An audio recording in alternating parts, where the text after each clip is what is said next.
All right. So I'd like to call to order the regular meeting of the Parks and Recreation Commission. We can start with the roll. Okay. Commissioner Ashland? Here. Commissioner Cromie? Here. Chair Headley? Here. Vice Chair Lowing? Here. Chair Noper? Here. Oh, Nopper. Noper, Here. sorry. Chair Markovich? Here. Chair Reckdahl? Here. And Councilmember Schmidt? Absent. All right. Our first item is agenda changes, requests, and deletions. I do have one change to the agenda. I'd like to make the item number 5, Parks, Trails, Open Space, and Recreation Facilities Master Plan. We have down here for 20 minutes, but we did get a pretty thick packet from MIG on that. So I'd like to change that to an hour, if that's all right with everybody. If right. We don't have to spend an hour. Do we have to act on that? Or just Not if everybody agrees now. All right, so we're going to change item number 5 to an hour. Any other agenda changes? Nope. All right, moving on to oral communications. If we have members of the public who'd like to comment on any item that is not on the agenda, now's the time to do it. Bring up a card. Looks like there's no one. Cruising along. First item of business, approval of draft minutes from the August 26th, 2014 meeting. Do we have any changes or corrections to the agenda? Commissioner Ashland.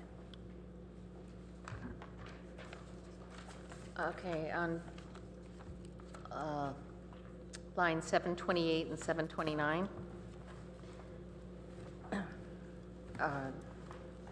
The change on 728 is after Commissioner Cromie mentioned, insert a comma there and move up, it's not just into that location. So it would read Commissioner Cromie mentioned, comma, it's not just, followed by about adding square footage. And at the end of that line, after but it's, insert the word also. And on the following line, 729, after the word residence, insert a period and omit where measured. Okay, also on 739, quotation marks, insert around expand and maintain. And on line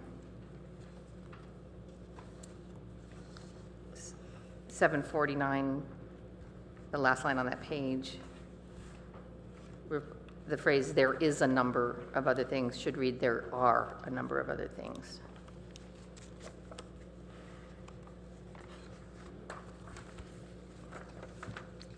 And last one,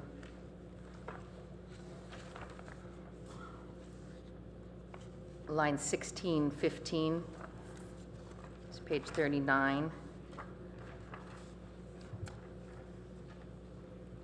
After the phrase, "I think that proximity to the parks," insert a comma after that, after the word parks, and another comma after the word appreciate, towards the end of that line. And the following line, 1616, a comma after the word appreciate, just to break up the run-on sentence. And that's it. Thank you. Any other changes or additions? Okay. Do we have a motion to approve the minutes? Second? Second. All in favor? Aye. All right, the minutes are approved as amended.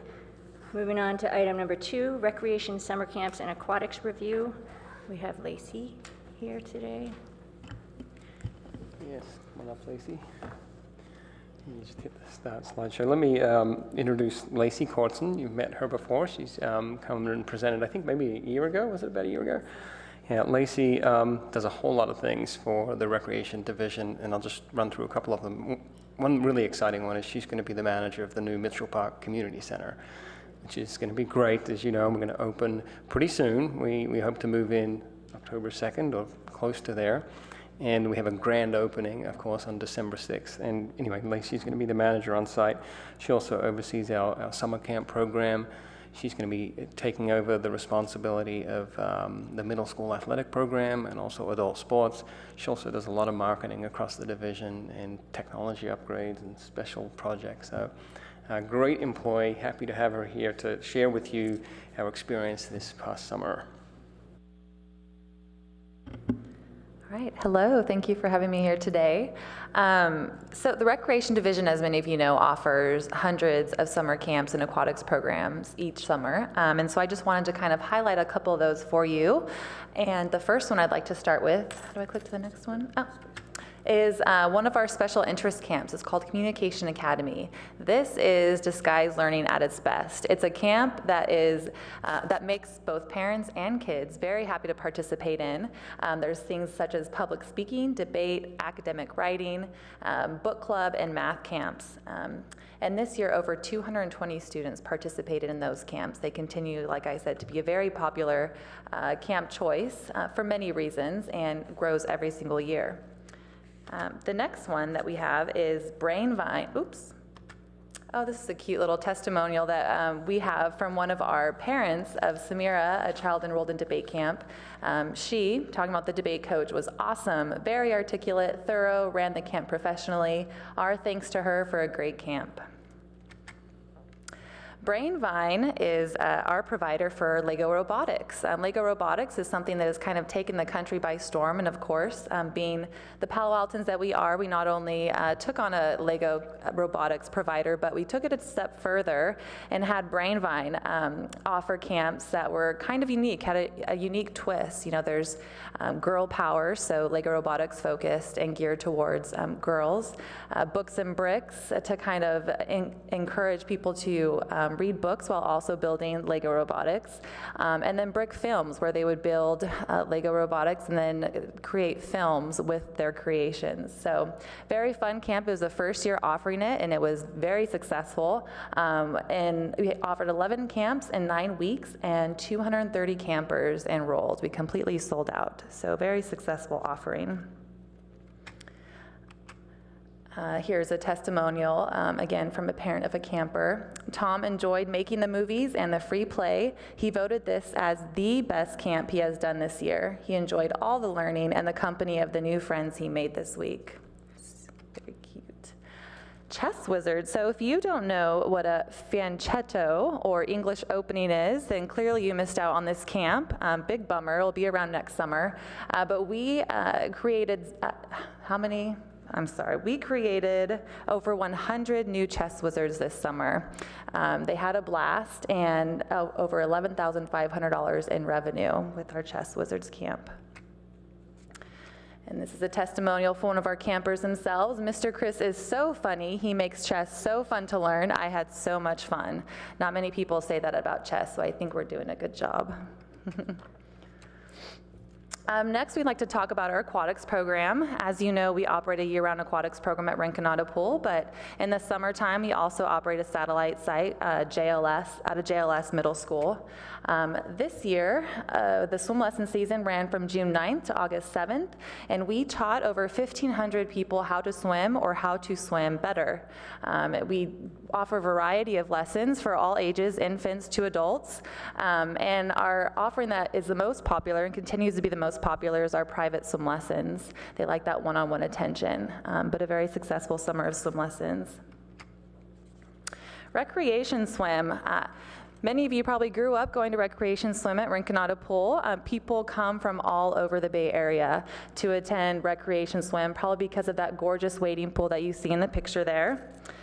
This year, during the recreation swim season, which ran May 10th to August 15th, we brought in over $164,000 in revenue. It's very popular. We, unfortunately, sometimes have to turn people away because we don't have all the staff needed to make it a safe pool, but having a packed pool clearly shows that we are doing what we're supposed to do and providing a wonderful recreational opportunity for people in the summertime. The next thing, speaking from experience, if you have a summer birthday as a child, sometimes it can be kind of a bummer because you don't have your kids in school that you can just hand invitations to. But luckily for people in Palo Alto, you have another option, and these are private pool parties at Rinconada Pool. Very popular place to go. We hosted over 55 private parties and brought in over $22,000 in revenue. New this year, we also gave those people free passes to Recreation Swim as just kind of a token of our appreciation for choosing us as a place to host their party. And now, maybe, there we go.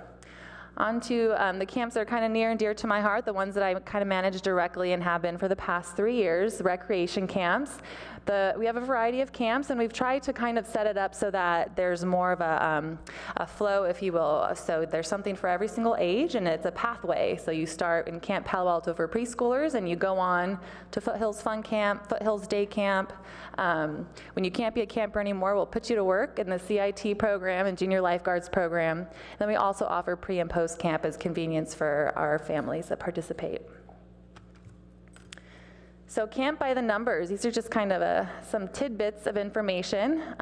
We had 671 campers in a recreation camp, and look at that number, 4,100 hours volunteered by our counselors in training.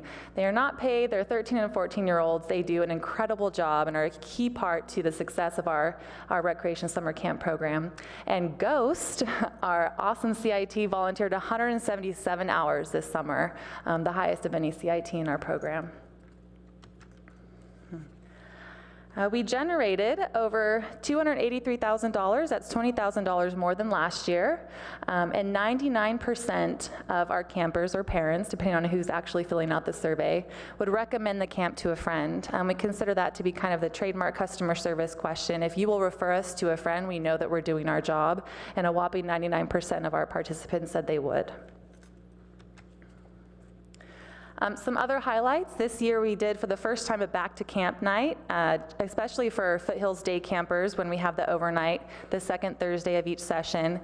Parents can get kind of nervous and have lots of questions, and so we just gave them an opportunity to come in, to meet the staff ahead of time, to kind of walk through a typical overnight, get all those questions out of the way. It was very successful. We had over 80% say that this made them feel much more comfortable about coming to camp this year if it was their first time. So we're going to continue doing that and make it a tradition. Another thing that was actually really neat that I wanted to talk about here today is we were able to make some special accommodations for campers this summer that we maybe haven't been able to in the past due to liability restrictions and attorney's office restrictions. But we had a camper who was insulin dependent to the point where her insulin has to be monitored every 5 to 10 minutes, and occasionally you have to administer, insulin. And so we were able to get special permission from the attorney's office to train our staff on how to monitor those levels and how to administer the medication appropriately. It was like 7 pages of instructions. It made me very nervous because our staff are typically high school and college students, but I'm happy to say I got an email from the parent afterwards thanking us and saying that they did a better job monitoring her daughter's insulin than even she does, because she can see the graph. And it was the first time that her child had been able to attend a camp without the parent having to go out herself every 15 to 20 minutes. So it was a very special moment for us, and we were excited to give her that opportunity. And then also, again, just the $20,000 increase in revenue for recreation camps from last year is a big jump, and we're hoping to continue that trend. Looking forward, we're going to implement a new Foothills Teen Camp.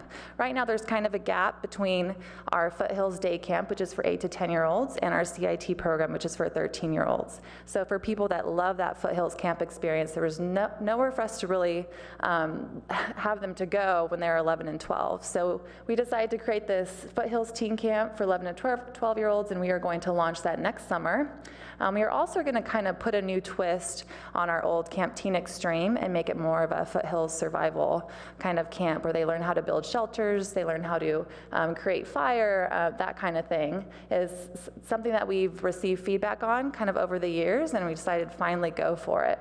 And then also Mitchell Park Community Center is going to be open. We're very excited about that, and so there will be summer camps in every single room of that building, Monday through Friday during the summertime, and I really encourage you all to come take a peek.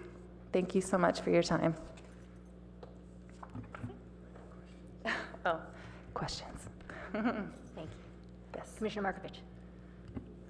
I love the improvements you've made to these programs. It seems stale for a number of years, but it's really jumped up. I'm really excited about the teen camp because there was a void. So that's really exciting. Thank you for doing that. Great. You're welcome. Thank you. Other questions or comments? Commissioner Rectal. So what percentage of the classes were filled? What was the take-up? Well, Foothills Camp was full almost all sessions except for one with waiting lists. We had 51 campers on wait lists for Foothills camps. Our Camp Palo Alto for preschoolers, the first 2 sessions were a little low, but we quickly turned that around and ended up maxing out for the rest of the sessions.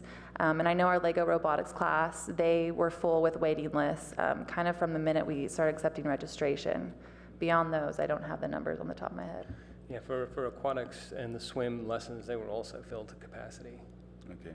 And what limits the number of classes that we offer? Is it like for swimming, I assume that you only can fit so many kids in the pool at one time.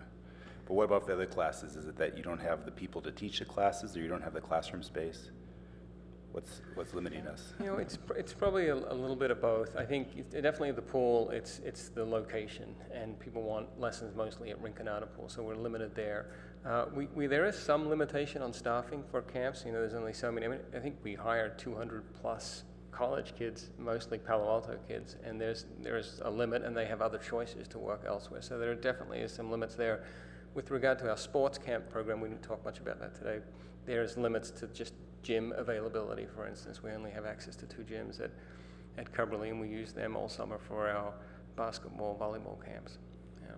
And how does it work when you take registration? Do you have the counselors lined up yet, or what order is that decided? Good question too. Not entirely, because you know parents want to arrange their summer camps very early, right? And they need to, and I've got kids, so I understand that too. College kids and high school kids don't arrange 6 months in advance of what they're going to do in the summer, so it's a bit of a challenge. We definitely try and hire early. We stay in touch with our camp counselors and lifeguards throughout the year when they're back at college, try and get them to sign up again. But by February, when we do the registration for summer camps, we're probably 50% staffed at that point. Okay, and crossing the fingers. Yeah, and we always get there. So. But if you have kids on wait lists, if you were able to get more staff, could you offer more classes and open up the wait list? You know, we try and do that when we can, but there's a lot of planning that has to go into creating a camp and designing the curriculum and other things. So we don't typically. Can you make a carbon copy of another camp that's already existing? Well, not usually when it's the location. You know, a lot of the camps are you're limited by classroom designed space around the location. Yeah. More for middle school athletics, we'll try, when we have wait lists, we can add an additional team. If we can get an additional coach, we definitely do that. But adding camps at the last minute, not so much. We do look at the capacity. Can we increase the camp size by a few extra campers? We look at that. Okay, and the classes up at Foothills, those are full, or are they? Mm-hmm. They do very well, but we are going to add an additional camp next year, which will have a capacity of 55 like the other two, or 25 to start with. 25. We're testing the market a little bit. Something else that we're restrained by with Foothills and the numbers is bus transportation. So we have to have a bus that takes the campers up every day, and that can fit about 55 plus staff. And so we would have to be able to pay for an entire extra bus if we wanted to add another section of it. Okay, thank you. Commissioner Cromie. Thank you for everything you do. It's a wonderful program. I love how you integrate the 13 and 14-year-olds for the CIT program. How many of those kids, how many 15-year-olds were you able to hire this year? For 15, well, at 15, you're actually able to become a counselor. And so that's kind of the route that most of these CITs, the ones that are really engaged and really enjoy the program, that's the route they take. We do make special exceptions. If people think that they just aren't ready yet to be considered for employment or want to go that route, we'll make special exceptions. I would say we do that 1 to 2 times a year. But generally, they move on to becoming paid staff at that point. And how many were you able to hire this year or last summer? I know that sometimes there aren't many spots for the 15-year-olds. I know that you have kids that get to come back once they're in the system, but I'm just wondering how many kids you're able to integrate coming out of that CIT program. Yeah, this year we had 5 that we ended up hiring And is for the recreation camps. Is that an area where you can expand when you say, you're waiting for the high school students to come back? I guess you have certain ratios that you need of all the different age groups. Do you feel like you can broaden it out starting at age 15 and bring in more kids through the pipeline? Yeah, I think there's a couple things at play there. Yes, we would absolutely love to put more in the pipeline, but parents are concerned if they drop their child off and they see what seems to be, to them, 15 and 16 and 17-year-olds watching their children. We do get people asking, what's the age of your counselors? So we need to make sure that we do have some seasoned staff that are there, specifically our site directors and assistant site directors. And so we kind of try to balance it out that way. But I know that we're not the only ones hiring the camp counselors. Outside of recreation camps, there's other divisions and other groups that also hire staff. Right, the reason I'm asking is because if those kids don't get hired at age 15, sort of coming out of the CIT program, I don't know if then they move into other jobs and don't circle back again.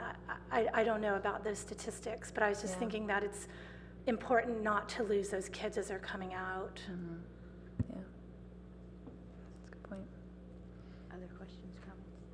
Commissioner Lowy? I just want to say that, first of all, it was a really great presentation, very concise, good content, and you answered my questions in advance, so that's always good. Right? You're on top of it. It's great. You obviously have a very cool job, and it sounds wonderful. But you bring a special enthusiasm to it that's just terrific. So thank you. Thanks, and keep it up. Thank you very much. I don't think I can add to that. Thank you so much for coming. That was a great presentation. Great. All right, thank you. All right, that brings us to agenda item number 3, Bixby Park Capital Improvement Plan. And we have Darren Anderson here with a helper.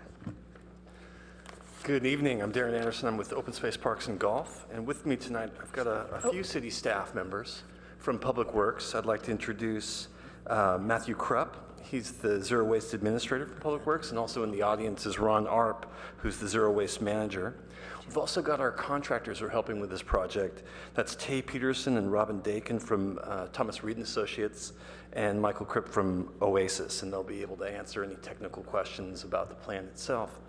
Matt will be facilitating tonight's discussion, and I'll turn it over to him. Thanks, Darren. It's a pleasure to be here with Parks and Recreation Commission. We'll have a short presentation, and then we'll entertain questions afterwards. So first off, the Bixby Park Hills Interim Park Plan. Why are we doing it? What's the purpose of the plan? So first off, the main function of the park plan is to provide access for our ongoing maintenance staff for the legacy landfill activities.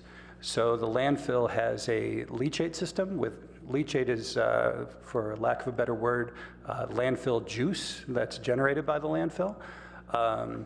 And so we have a system to collect that, and we also have a methane gas collection system. So it's vitally important that our staff can reach those wells with heavy equipment to access that.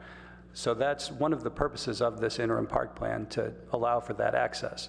But of course, part of what we're doing here, and a huge part, is providing, finally, full access to the trails and open space of Bixby Park Hills, which has been a long time coming. We'll talk a little bit about the history of Bixby Park as well.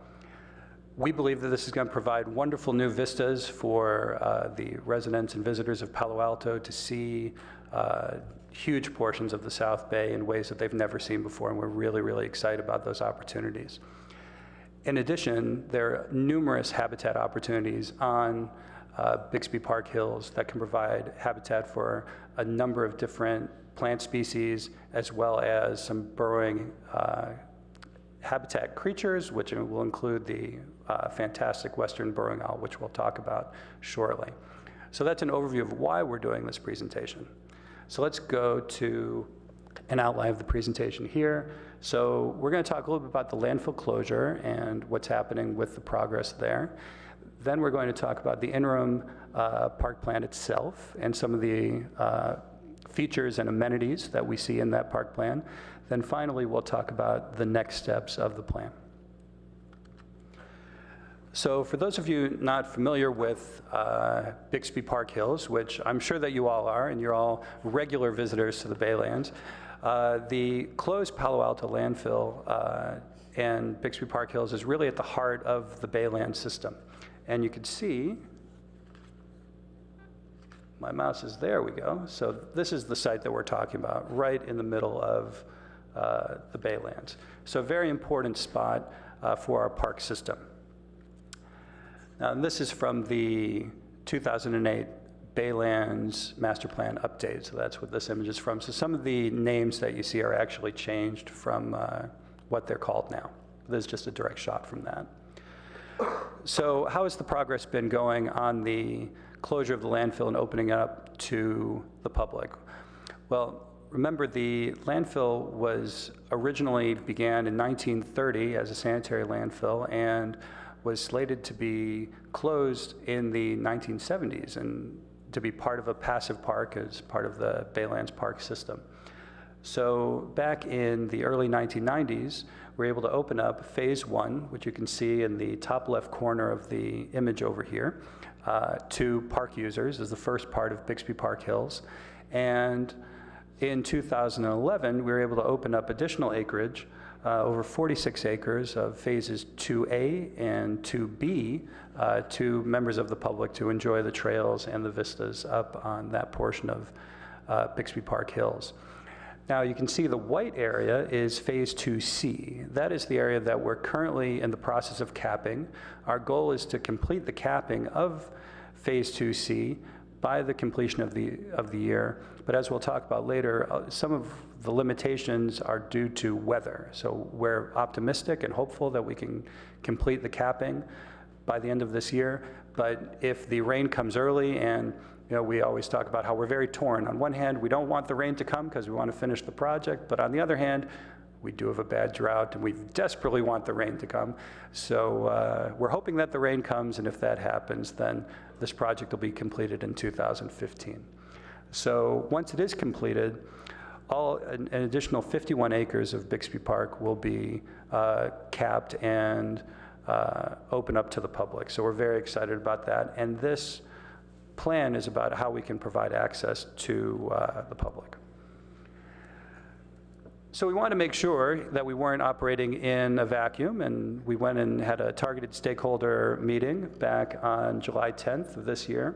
Some of the comments that we heard from our initial drafts that were produced by our consultants, TRA and Oasis, was that there were actually too many trails, and there was an interest in seeing some more uninterrupted open space and habitat areas where people could be further away from potentially some of the habitat. So that was something that we heard quite a bit, and we did reduce the number of trails on the map that you guys have as part of your packet.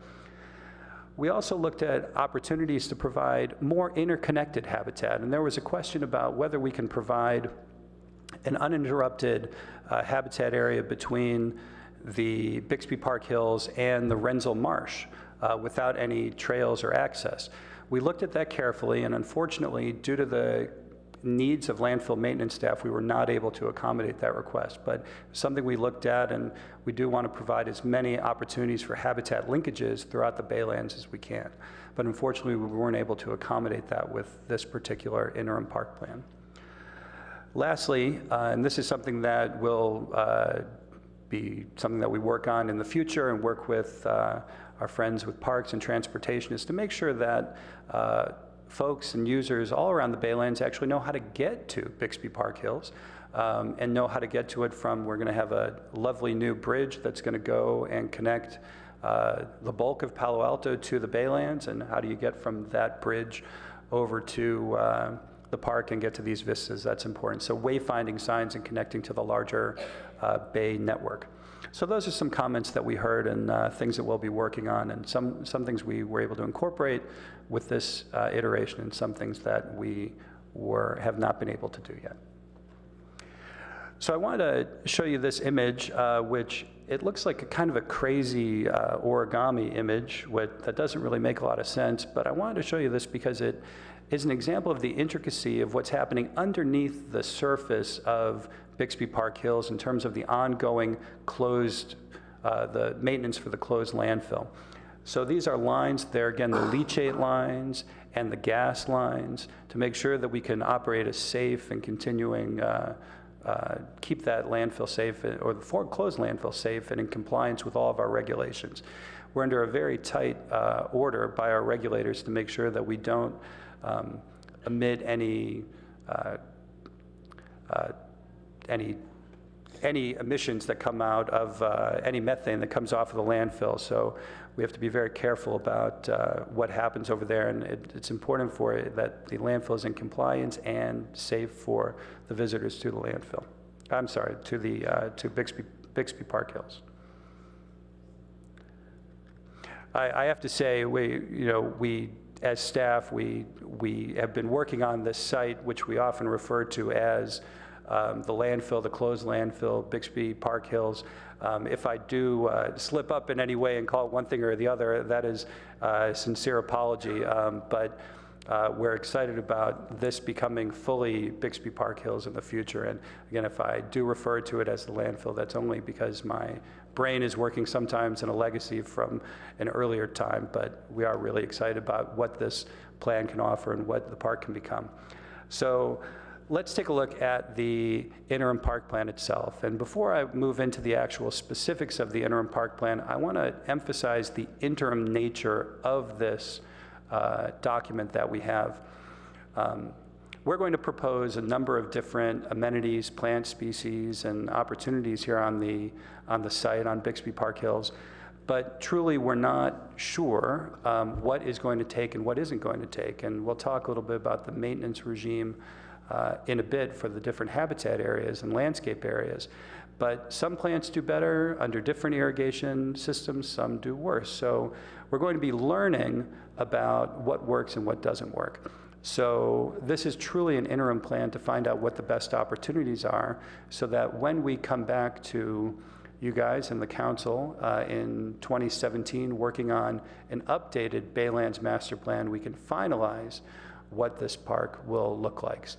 So the interim nature is really to show that this is an experimental and adaptive plan to try to respond to changing conditions and us being able to learn about how best to manage, Bixby Park Hills on a complicated environment on a closed landfill. So let's dive into the plan itself and look at some of the amenities here. So I'm going to highlight first one of our gathering nodes. You can see that is up in the top right corner. And we're going to zoom in here, and this is an opportunity. So again, the interim park plan is showing opportunity areas, and we're looking here at a compass rose, and that could be made with steel, and it could become a great meeting place on top of Bixby Park Hills for people to get great views, see habitat and other areas. So this is one example of something that can be created on this site. So let's take a look at some other areas. We're going to zoom in to actually the oldest area of Bixby Park Hills, which is over part of the initial Phase 1A in the top left corner. So we're going to zoom in here and look at some of these amenities. And the first thing we're going to look at is another example of these gathering nodes. And the gathering nodes, again, are designed to bring people and plants and habitat together to enjoy in one spot. So now let's take a look at some of the park benches. So these park benches are designed to fit in with the current Baylands landscape. And we do have, Darren, I should say, has a program of memorial benches out there, and you can see this one is a memorial bench. So there are a number of different places where we've proposed putting benches out along the trails. And you can see that's on the number 3. While we're looking at the trail system, you can see that there are different colors for the trails. So you might say, well, why are there different colors? The yellow trails, or I guess yellow-green, I don't know if my colors are the best, so my wife says I can only see 4 colors, so I have to figure out if I can get to more. But those trails are trails that are designed for all users, all park users, and they're fully compliant with the Americans with Disabilities Act, accessible trails. Now, you can see the sort of bluish trails over there, and those trails, we're calling those maintenance access roads. And they're actually available for all the users of the park to use, but they're at a slope of greater than 5%, which technically puts them out of compliance with ADA. But the trail system does allow for all park users with all levels of mobility to access the park and enjoy the parklands. There's one last color over there, which is kind of a reddish-orange color, and that's the perimeter trail that goes around that can hold heavier uses. But one thing that's important with all of these trails is that they're designed for dual use for our maintenance workers to be able to access the wells and the other landfill, the closed landfill systems. And it's also designed for the trail users, which could be pedestrians, joggers, bikers, and the like, dog walkers, the whole bit. So they are dual use trails. So let's look at a couple more amenities here. So you can see we're looking down over at number 7 and number 2, which is a bridge that's located over a rock drainage with riprap.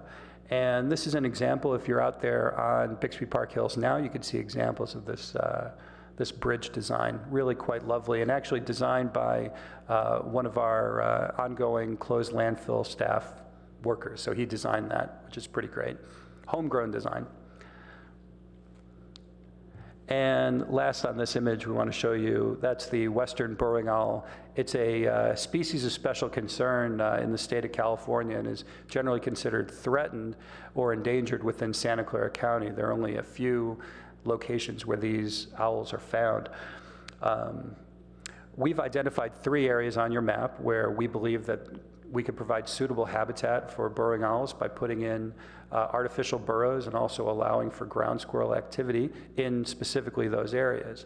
Now, there's one major caveat to this plan, is that one of our regulators has not approved the possibility of having burrowing habitat on the landfill itself or on the closed landfill. Remember, our obligation is to keep the landfill cap, the integrity of that cap.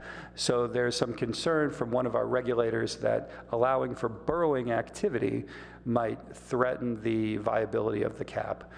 We believe that's not the case. We as the city and Public Works believe that, and CSD believe that it's a real opportunity to have burrowing owl habitat on Bixby Park Hills, and we will continue to aggressively pursue that. But I want you guys, the commission, to understand that this could be out of our hands, and it might not be something we can do through the regulatory regime that's in place right now.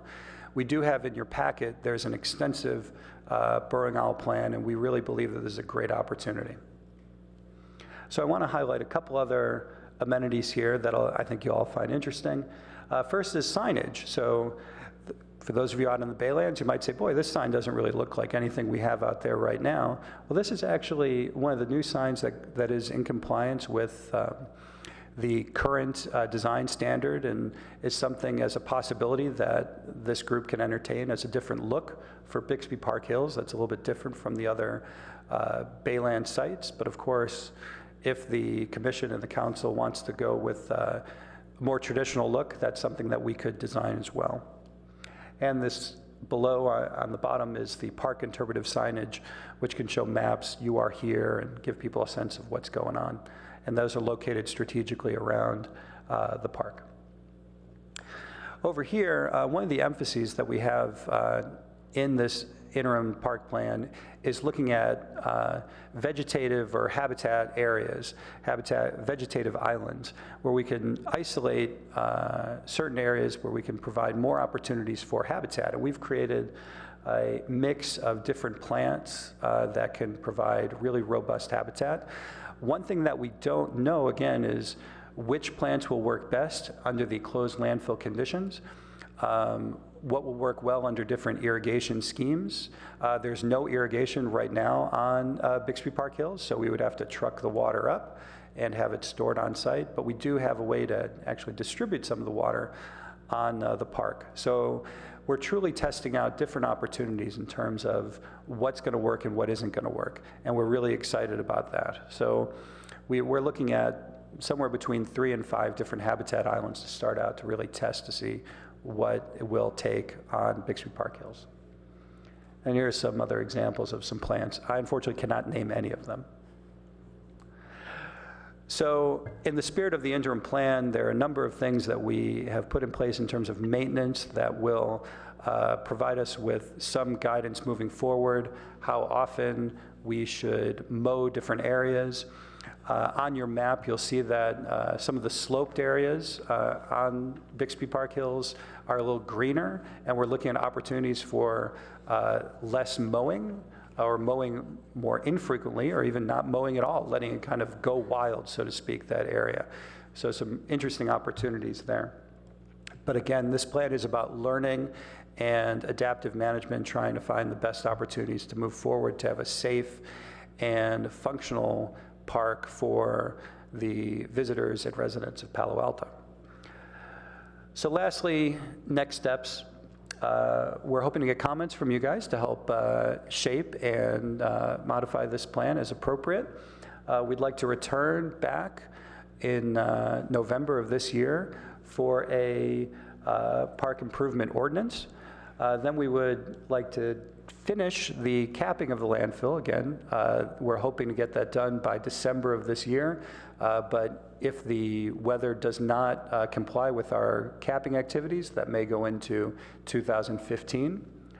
As far as the plan itself, we'd like to return to council with the park improvement ordinance in February of 2015.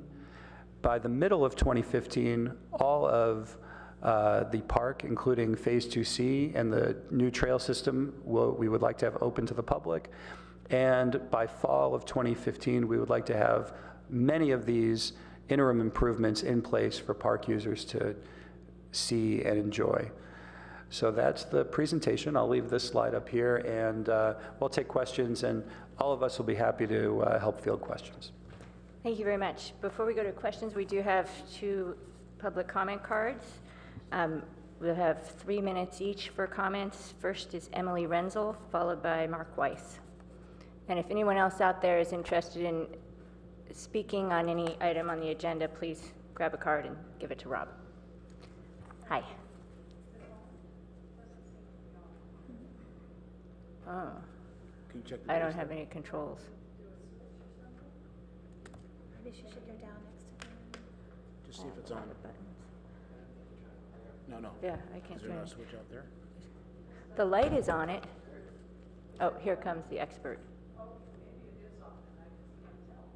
I don't think it is. not. I don't think it So- is. Stand by a minute.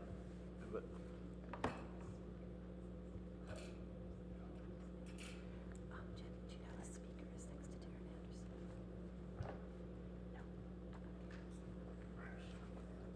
you have a switch right here. Is it on? Yes, that sounds better. Thank you. Staff has done a really good job in coming up with this interim plan, and I was part of the, whatever kind of group it is that met to see what this proposed plan was and make comments. And there are 3 concerns I have, partly with this interim plan and partly going on long-term. And one is that all the trails are going to be base rock, which is, if it's properly rolled, can be a fairly decent surface to walk on. But when these trucks tear around on it, it kicks up the rocks, and then you have inch-thick rocks that you're always having to kind of be careful about. Having taken a few falls and had 2 knee surgeries, I don't really want to have to do that again. So I think if there's any way to make sure that at least the primarily pedestrian trails are kept in some kind of smaller grained rock, that would be good. There's mention of the deadly herbicides in here. If we can avoid using particularly Roundup, but any herbicides, because this is a natural area that is adjoining a body of water that's very important. I think to the extent we can avoid that, that's important. And the same is true of mowing. If we don't have to mow, we should leave it alone. This is supposed to be a natural area. And I appreciate that these habitat islands have been put in. They are very isolated from each other, and it'll probably be difficult to get them populated when they don't have connections. So certainly as you go into a longer term plan, I hope you'll push for more vegetation and vegetative cover. And I think that to the extent that the maintenance issues can be programmed, maybe they can get smaller vehicles to go up for these maintenance issues with the leachate and the gas, so that it doesn't tear up the trails as much. It would be nice to have this feel more like a park than a landfill. So I appreciate that, and I don't want to stay and comment on this other one, but on this thing about Parks, Trails, Open Space, and Recreation Master Plan, it says the city has 32 parks and open space preserves covering approximately 137.5 acres. Bixby Park alone is that, so there's some number problem here on that one. Thank you. What is that document you're looking at? It's this one about the Public Works Community. Oh, right. Okay. Parks, Trails, Open Space, and Recreation Master Plan. Thank you. Thank you. Mark Weiss?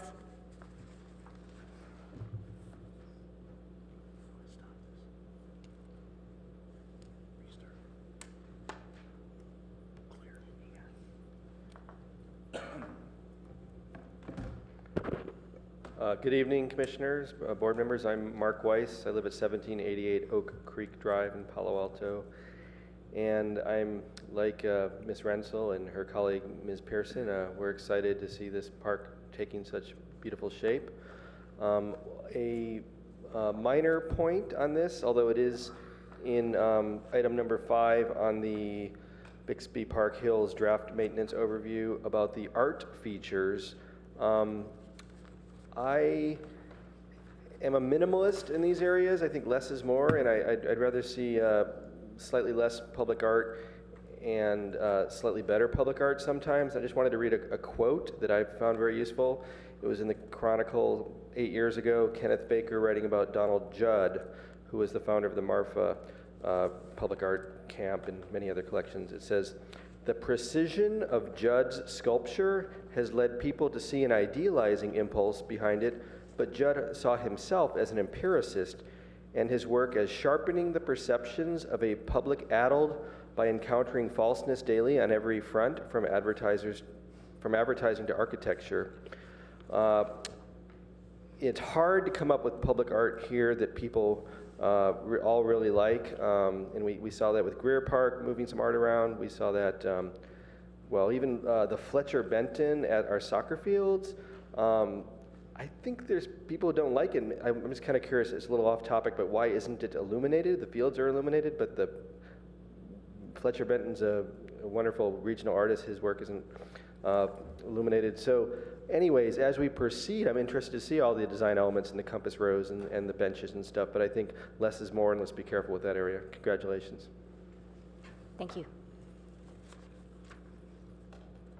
That's it for public comment. Do we have any questions or comments from the commission? Commissioner Bechtel.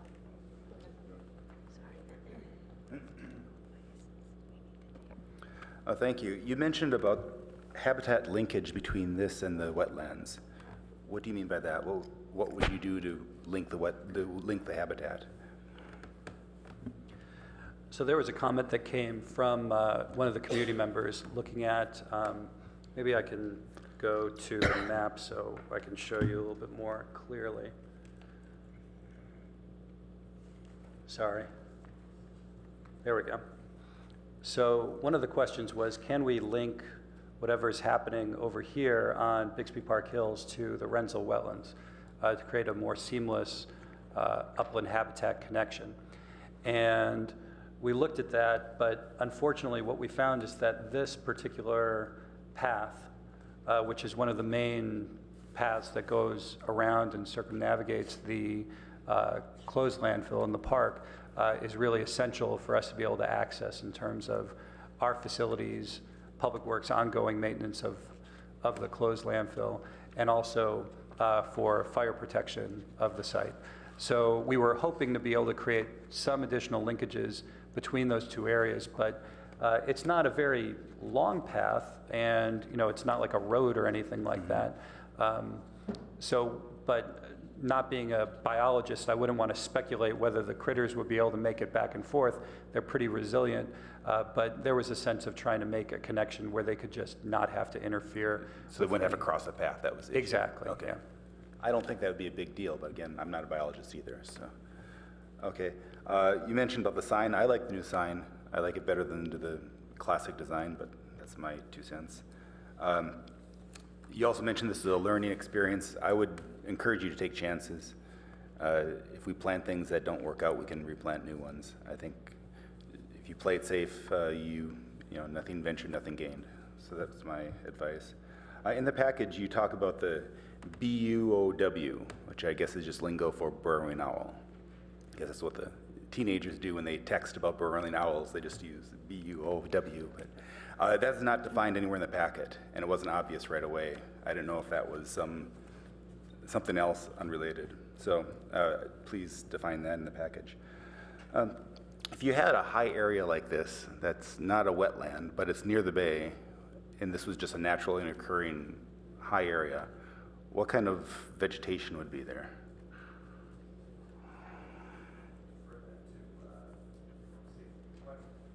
I'm going to see if one of our consultants can help assist with the answer to that, and if they can't, I'm sure Darren would be happy to weigh in on that as well. Okay, this is Tay Peterson with TRA Environmental Sciences, and we worked with Oasis Landscape with some of the science, the biology behind their interim park plan. And we also prepared the burrowing owl plan, management plan. If that was just to vegetate without having to worry about a landfill, it most likely would be a scrub, some sort of a scrub like baccharis, coyote brush, and maybe some sage, yeah, that type of.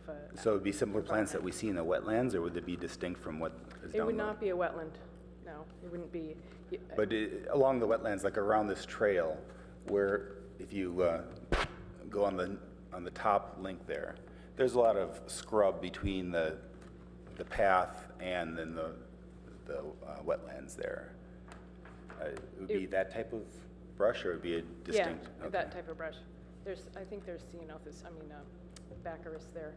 And in fact, the landfill has to control the baccharis. They have to take it out all the time. It wants to be there. But it has deep roots, and that provides a way for water to get into the landfill and compromise the landfill cover. And when you have something so high, do you have to worry about, if this again was not a landfill and was just a naturally occurring feature, do plants have to survive on less water, I assume? If it's Yes, it's going to have more drainage up there. Right, typically drier plants, Okay. drought-tolerant plants. And the type of animals that would live in that environment, would that be similar to the type of animals that will live in this environment? Yes. Okay, thank you. Yeah, I went out there this morning to check it out. It's been a while since I've been there. At the very top, the view is awesome. It's really impressive. You can see for a long ways. You have a nice view of both the valley, but also the marsh areas. It's a very nice view. I'm really looking forward to this. This is going to be a very nice park.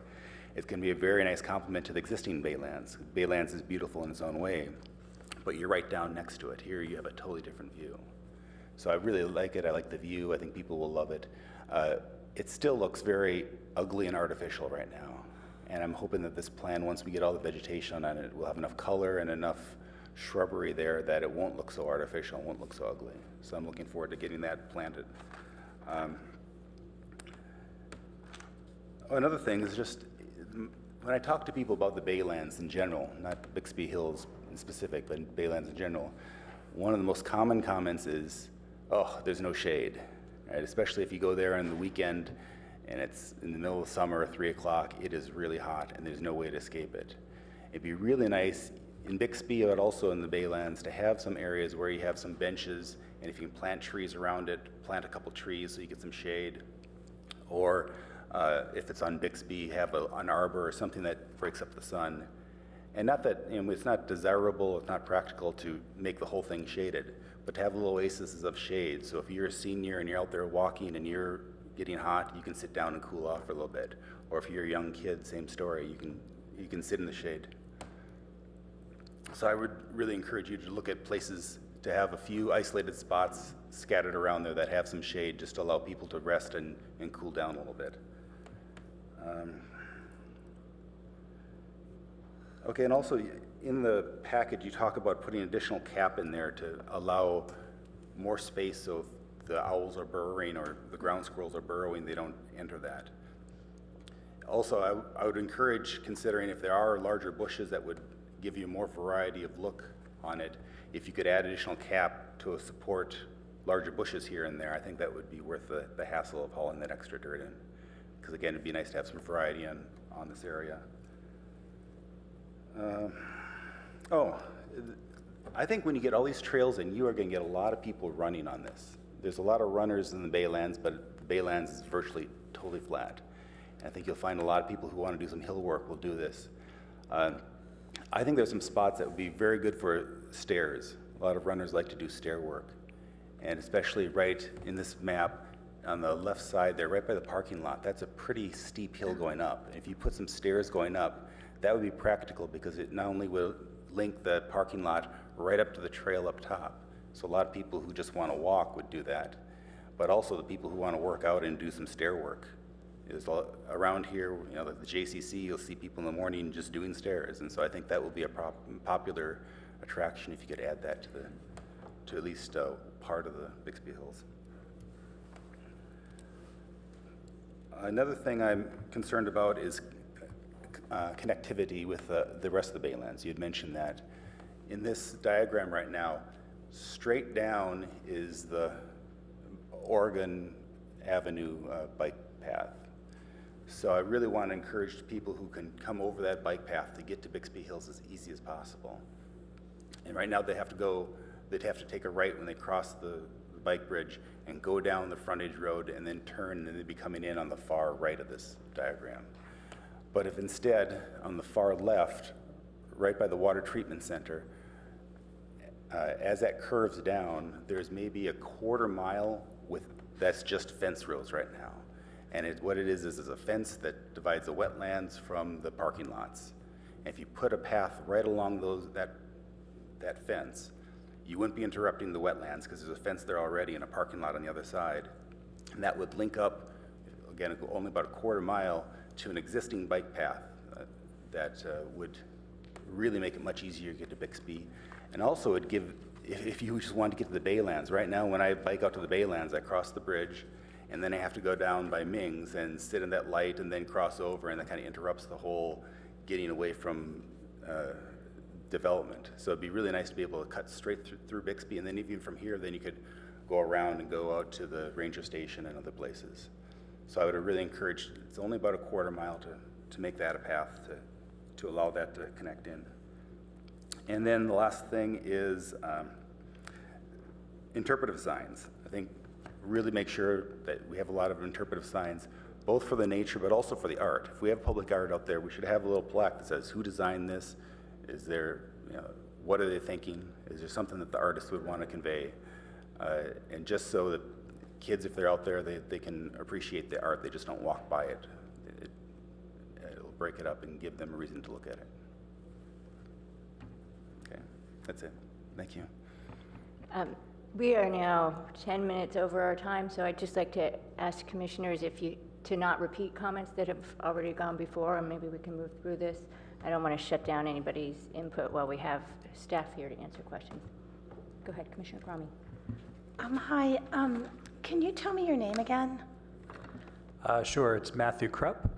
How do you like spell the your coffee la- machine. How do you, Crump, C-R-U-M-P? I guess like the coffee machine didn't help. So it's K-R-U-P-P. And who are you with? Oh, I'm sorry. I'm with Public Works, Zero Waste. I'm co-managing this project with Darren. It's a really fantastic partnership between Public Works and CSD. Okay, great. So I wanted to sort of talk a little bit more about the biological side of things, the habitat. And so I understand the consultant group was tasked with laying out sort of biological requirements for this area. So what I don't really see in the report are commentary on whether, biological rationales are for or against having trees in this habitat. I'm sort of missing that piece, and I'm also missing the tie-in with the CIP for the habitat vegetation islands that I thought you had money for, Darren. This report did not come together for me biologically. I understand there's a piece of it that's on the burrowing owl, but I was struggling to see where all the recommendations are for how the planting should be done and the need for irrigation to get it to take hold, because I know we haven't been very successful in getting the plantings to take hold, and I think it's tantamount that we approach this in the best possible way that we can and that we don't shortchange it. And so can you just tell me where that's described in this report? Sure. Let me back up and address the first question you asked about the trees. So that one was debated both by our stakeholder group, by our environmental consultant, TRA, Thomas Reed and Associates, and staff. And there isn't a real clear answer on the best environmental practice. There's a mixing between protecting the species down in the wetlands. So when you put in trees, you create perches for birds of prey, but you've got endangered species that they could prey upon. And so there's a balance there, and we've heard some best management practices from other landfills that are also adjacent to wetlands saying that's not what we recommend, and as we went through the same process, we learned that we shouldn't do that. However, there are other arguments in favor of it, and there are benefits from having trees in some areas. So there's that conundrum or balance between those two competing issues. There's also the challenge of irrigating and keeping a tree alive on there. So in the vegetative islands, there is an option of keeping trees up there, and I think Thomas Reed and Associates gave us a palette that could include some small trees that might fit up there, provide shade for the seating areas that you saw adjacent to the planting areas. So that's very much in play. It's just striking that right balance. And this is still a draft, so it's kind of figuring those things out and fine-tuning it. The other question you asked about the funding, the CIP is for the trails, it's for the vegetation, it's for the benches, the signage.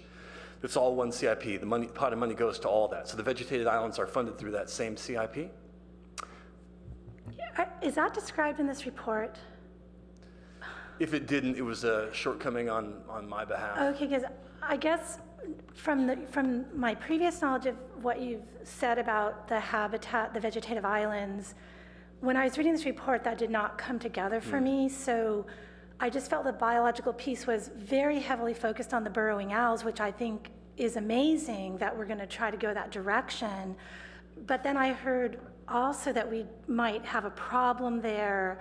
So that seems like it's not completely clear cut. And then I was missing some of the information on how we're going to get the plants to grow in this habitat, what we're going to do to make sure that it's just not a moonscape there. And again, personally, I think that the public needs to understand that trees are not that compatible with that habitat, and I don't think that message is getting out. And I think that we need to do what we can to get the kind of vegetation that we need there and have a strong enough effort so that we can get that to work. Yeah, I agree wholeheartedly, hence this whole rationale of saying, let's do a pilot program and not do what everyone always does, which is come in and hydroseed and get about 20% efficacy on germination and then have to mow a giant field of weeds. Let's try something new and put in specific targeted areas where we can try different vegetation types, higher quality, that we can put in as 5-gallon plants. And that's the whole principle behind this concept of a vegetated island. So we can manicure it by hand. Those will be hand pulled by weeds, not crudely mowed with a giant mower.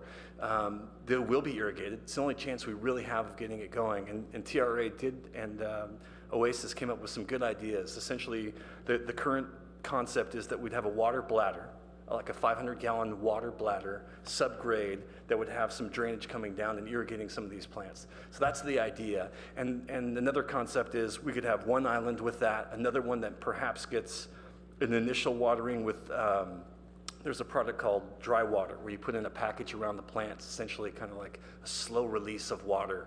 And that would be another idea. And what we want to do is learn from these, because these are small islands, and we eventually want to vegetate the whole area that way, right? And that's the principle, is gradually these islands would expand out and increase our nice vegetation of the whole landscape up there. Good. I really like all those ideas. And again, I might have missed it, but I'd like to see that description in the report. Sure. And I'm wondering if we can get a commitment from Public Works to not use big trucks there, because we're just going in circles with the damage that comes from all the maintenance needed for the landfill. I feel like we're just going round and round and round, and I think we just need to, once and for all, just set things up so that we're minimizing any damage possible, and work with the environmental groups, work with the biologists, get everyone working together and use a different kind of truck if necessary, because I've been aware of ongoing issues at Baylands Park for over 8 years, the entire time, I've been engaged with this commission, and I've seen a lot of good work undone by damage. So I just cannot say strongly enough to get Public Works on board with the environmentalists, the biologists, to get it so that we're not wasting money time and time again. Thank you.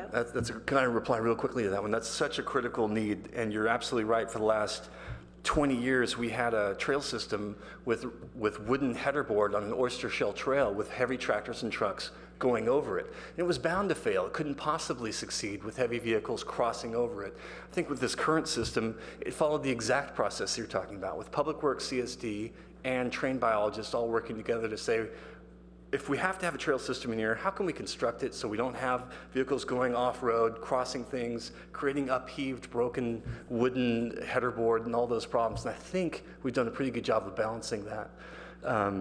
I think the current plan does have that, and we have good cooperation. As Matt pointed out, the partnership with CSD and Public Works has been excellent. Ron Arp and Matt have been fantastic partners, are really privy to the problems we've faced in the past, and are eager to make sure that we don't have that. Because in the past, they would have to come out at my bequest and say, again, the trails are damaged, can you fix it again? And they'd have to come out. And so they were eager, too, to make this right, to get it right. And I think we've got that. Great, thank you.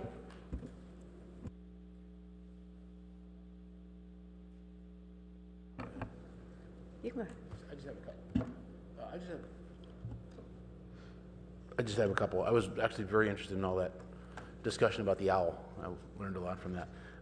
Just the question, just so we understand the basis of the dispute that's going on out there, to put it in sort of layman's terms, you think 3-foot cap is enough, and they think you need more, or even if a 6-foot cap was there, that wouldn't be enough? I mean, just please clarify the. Yeah, I'm going to call up Ron Arp to actually give the full detail, because he's been working directly with the regulators on this issue. Okay. Yeah, hi, Ron Arp, Zero Waste Manager.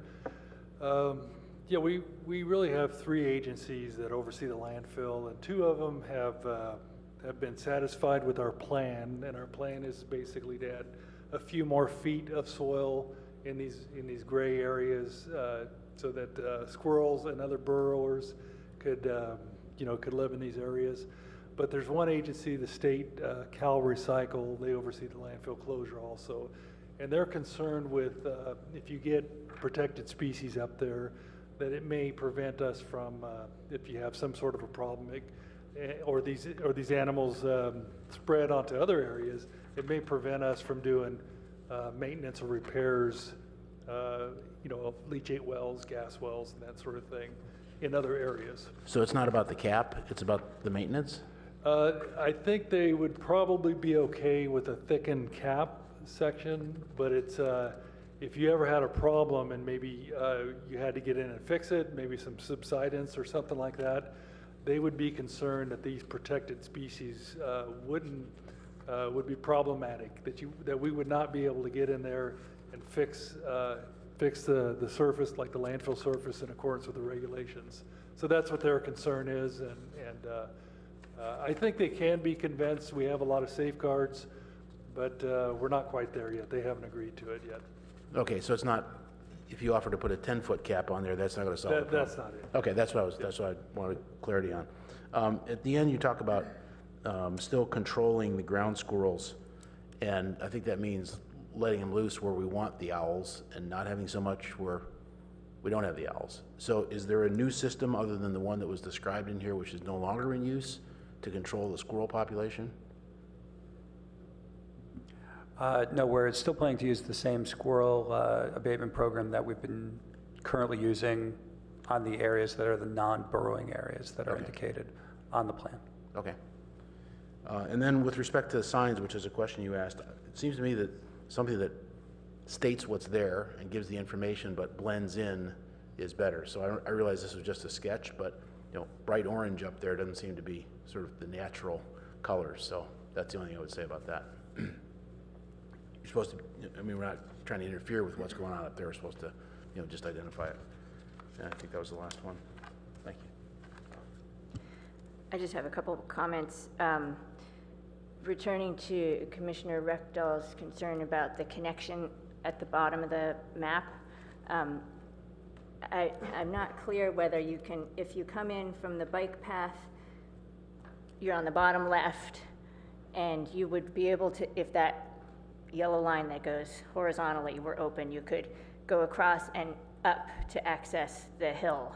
Can you also go up on the left side? There's that blue line right where the yellow begins on the bottom, right there, that blue line. Is that an access road that will be open to the public? So folks coming in from the bike bridge can get up on the hill without having to go all the way around. All right, thank you. My other question was, I think one of the things that stakeholders consistently bring up is the importance of some dead-end viewing stations. And I don't see any of those on this map here. Why is that? That was a comment that came up in the community meeting. One of the rationales for that, and we looked at a few sort of stub outs, and we think that that's possible to integrate into a future plan. But again, the trail scheme was designed primarily around the access to the different landfill control systems. So for the maintenance workers, it was important to be able to access the different points. But there are likely a number of opportunities to be able to provide some stub outs that don't necessarily provide connections. It's a very, it's a challenging problem. We always try to find connectivity, and then sometimes we try to identify places of non-connectivity.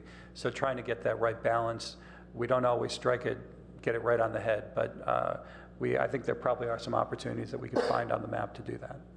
And if I could tack on to that one, there's also adaptive management in that we've had this open since 1991. The previous design did have stub outs, and every single one of those stub outs that were dead-ended had an illegal trail that went tapered down in 6 different directions. And according to our maintenance plan, we're supposed to try to revegetate those. Incredibly difficult. And so the original hope was, let's get rid of those. Those don't work. So that's another balance of practicality versus a request that I heard from that same stakeholders meeting that there were benefits to birders. I would argue that there are certain areas, though it's still a rounded edge, you could stop and gain that same perspective and stop and enjoy the birds from different views. So I don't know that you can't accomplish the same thing with the existing plan we have here. Let me just have a follow-up question on that. Around the right-hand curve, the existing road, as you come up next to the creek, has a number of sites where you can walk just a little ways off the trail, and there's a little wooden deck. Is that something that might be able to meet that purpose on the edge of one of those hills? So off of that yellow trail that's on the top, maybe you could have 5 steps down to a viewing platform kind of a thing, just like you do on the existing levee. Is that feasible, or is that problematic where it is now? Do you have any reaction to that? I don't believe it's problematic where it is now. The difference is we've got settlement issues on top of Bixby where we don't down there. It may be possible. It's certainly something we could talk about. Something else, we were generally looking to avoid the placement of any structures given the nature of this interim plan, which goes to the comment before from Commissioner Reckdahl about shading opportunities. So we did investigate that along with some of these other possibilities, and we elected to go with things that could essentially be moved like benches and other areas, other things like that. So it's definitely an opportunity moving forward for the permanent, final plan, which we should definitely investigate. Okay, thank you. Final question. This is, you're hoping to come back to us for approval of a park improvement ordinance in November, I think it said. So I'm wondering, what is that going to cover? Is that going to include this maintenance? What is the ordinance going to accomplish? The ordinance would seek your recommendation that council approve and issue a park improvement ordinance for all the changes that you see from the existing. So it would be that trail system. It would be the signage proposals, the viewing the vegetative islands, and that sign. Okay, so it doesn't incorporate the burrowing owls piece or the... No, that would be part of the plan maintenance too. So it would be the entire plan. So it would include the maintenance and the burrowing owl plan as well. That would all be part of it. Okay. Yeah. Just a second. So when it comes back before us, it would be very helpful, or even if you could send us in the mail this particular map, which isn't in our packet, Which map is that gives the full picture. Which map, I'm sorry? That oh, one the one you you're have looking up at. there, yeah. It should have been, yeah. Or email, or however you can get it to us, it would be nice We'll to have. email you that ASAP. Okay, thank you. Go ahead, Commissioner Cromie. I had just one thing I wanted to add. When I have looked at Shoreline Park and looked at where they have had some success with burrowing owls, one thing I noticed is that they have some brick areas that can provide hiding places for animals, and they also have logs down. Can we try to emulate some of those things that they've done over there to be successful? Yeah, we have to apologize. In the what we had submitted, these map pages had all sorts of details, and it called out those very things you're looking at, and I think that is probably why some of the things you were confused about were actually in the plan, but they're trapped on this, they're held on this map that you got a super zoomed in image of. So I'll send that out via email, and I apologize. It's on the website right now. Yeah. The electronic version has the whole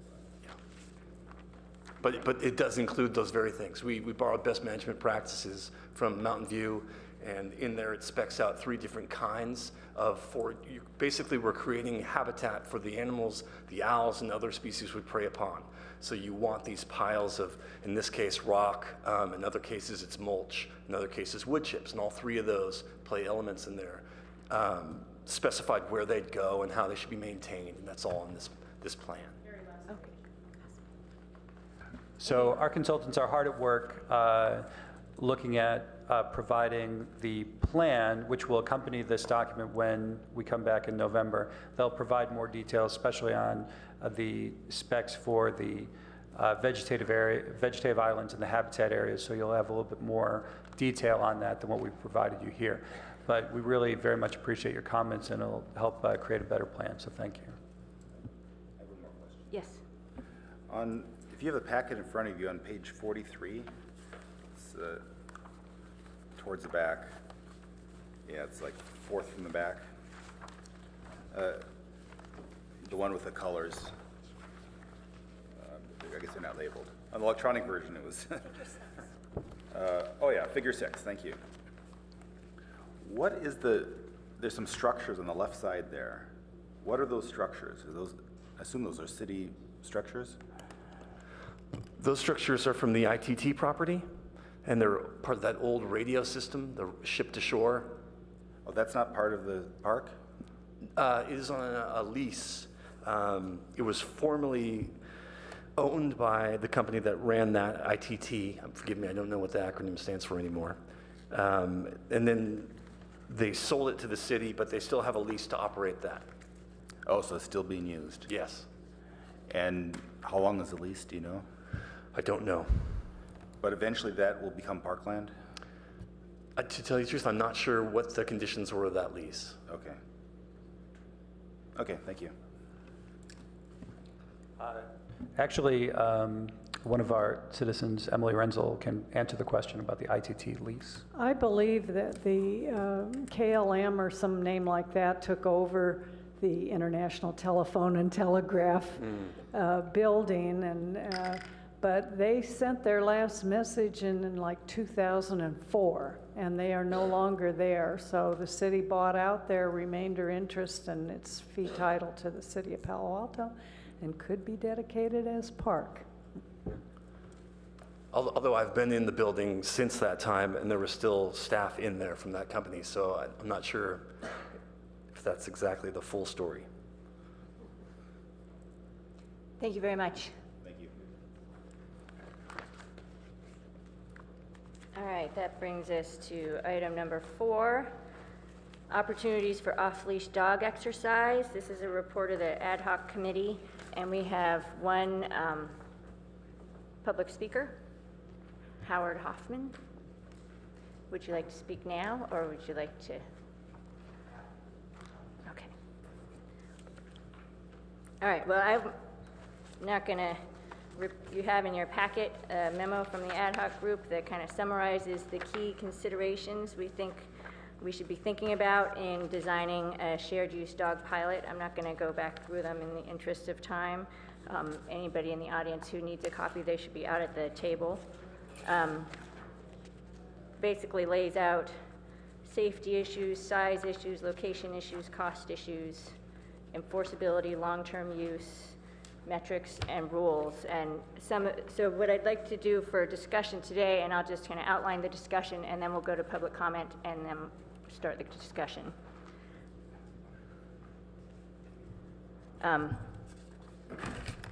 So I'd like to hear your thoughts on the 3 potential locations that we've described in here, whether you have any other pros or cons to add to the chart about what we should be thinking about in those areas.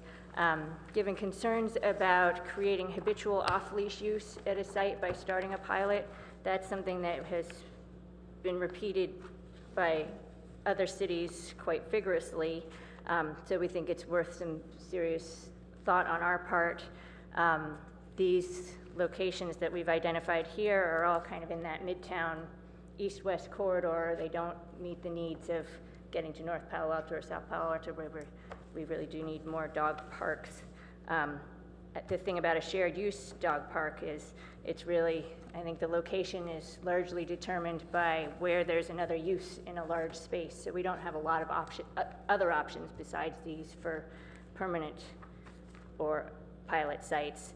But I'd like to, the ad hoc would like to hear your thoughts about that, whether we should look more closely at alternative sites that might be better located for a future permanent shared use if it were to come to that. And also talk about enforcement.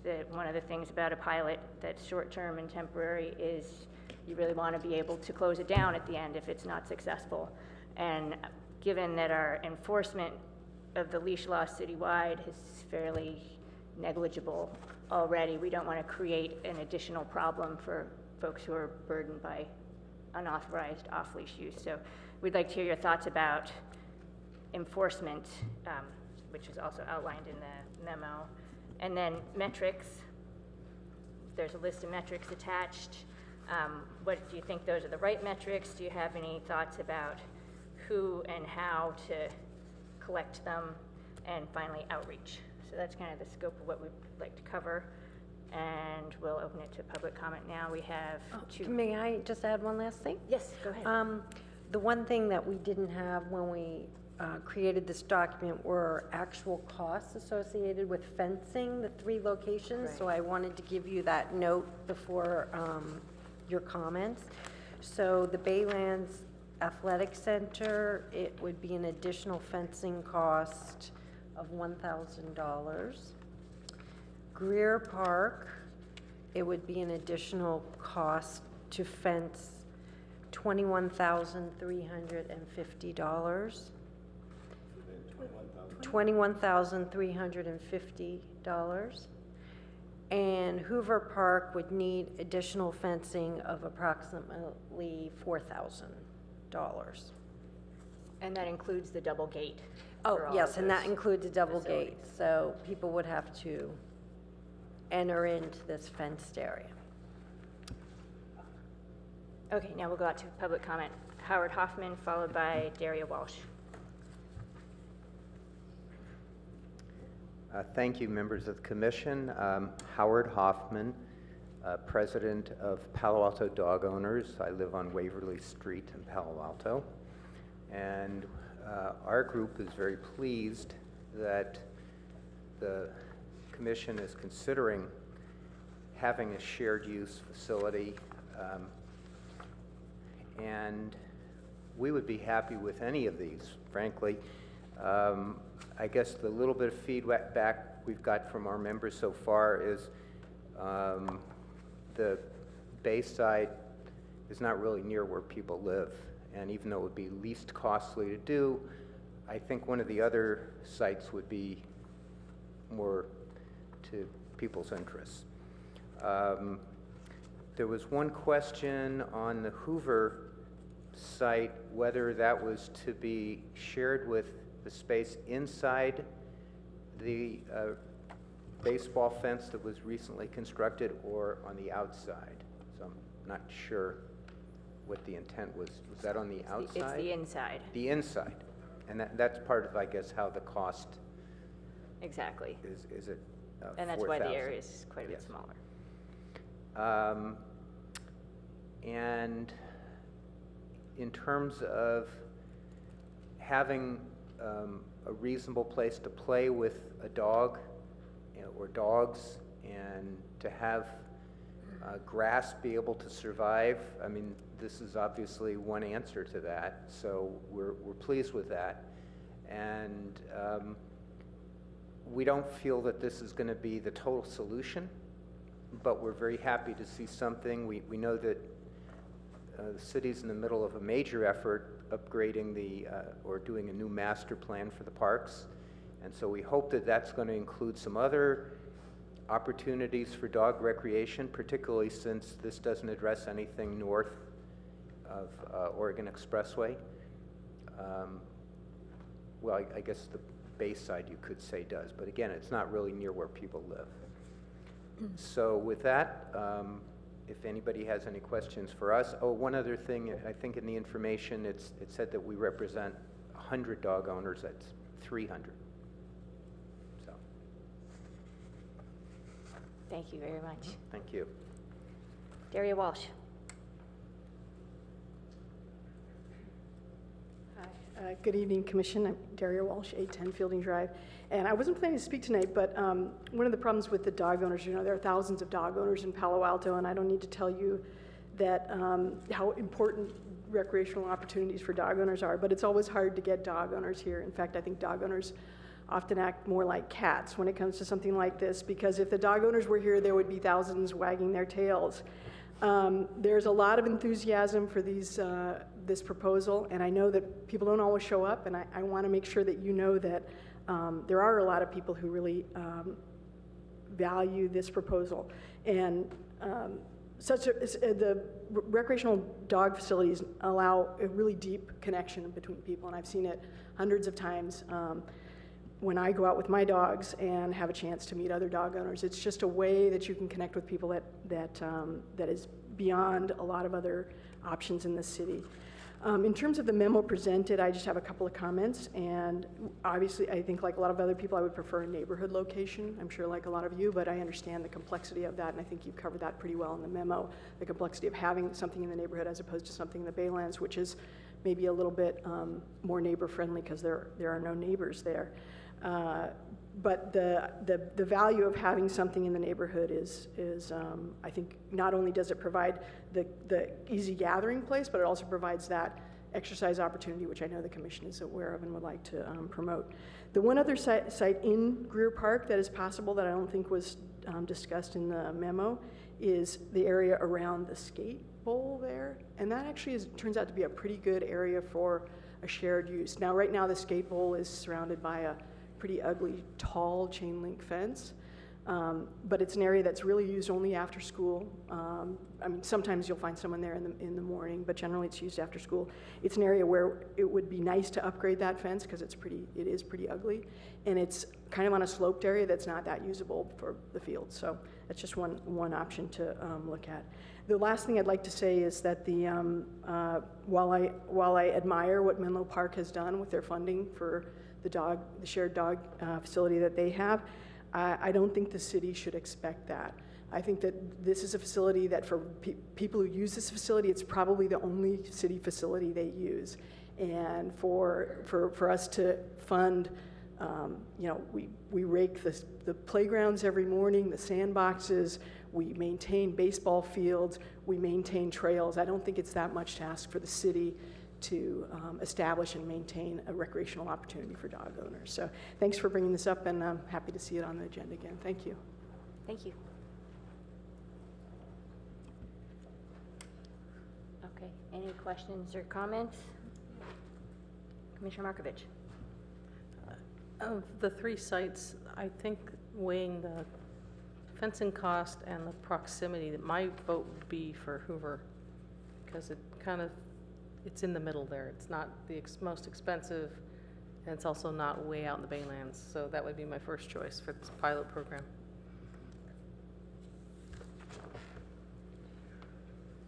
Commissioner Lowing. Yeah, I'd love to hear the, excuse me, a little bit more of the consideration that the ad hoc took on choosing 1 instead of 2. Because in every market study, it's better to have 2 variables that you're testing instead of 1. Because, for example, if this works, then we can do a lot of analysis about why it worked, and we can decide where we're going to roll it out. If it doesn't work, we don't have anything right now to compare it to something else that would have worked. So if you, I know you considered this thoroughly, and the report is terrific. So if you could just tell us why, for example, you didn't want to try Baylands versus Hoover, because it's a big park, different kind of neighbor consideration, and some third point that I made there, and the walk versus drive issue. We did think about, I don't think we came out adamantly opposed to more than 1, but since they were all 3 in that same corridor, we thought the greatest benefit to having more than 1 would be to be able to have 1 in different parts of town. And certainly the athletic center could provide a counterpoint to either the other 2. I don't think it makes sense to have a pilot at Greer and at Hoover. Those are the same community to begin with. One of the things that made us think, maybe not both, is that the Baylands Athletic Center, because of the golf course and the flood control project, seemed like it might not be operable in the same time frame as we could do it at one of the other parks. So that's another consideration, but we're certainly open to commission's input on that. This pilot will be over before the golf course even starts, so I'm not sure that's a... But hopefully, I mean, not hopefully for the golf course, but for the dogs. So I would, thus far, and I want to hear the rest of the debate, I would argue for an A/B test so that we're testing both things, recognizing it's twice the management, potentially twice the cost, maintenance, and so on, but at least then we've got alternatives to compare. And eventually this has to go to council. And if council sees one alternative that maybe worked or didn't, depending on surveys, that's just a lot different than if they say 2 quite different ones. One where a lot of people do have to drive, but it's closer, Baylands is closer than Arastradero, so maybe that's still okay. And it's bigger, so bigger dogs can run compared to littler dogs. So there's a lot of variables that I think might get 2 entirely different sets of feedback once we do the ex post facto surveys on that. That's a good point. And then just one other comment I want to make in general here is that I think we're taking a risk, so let's just take the risk.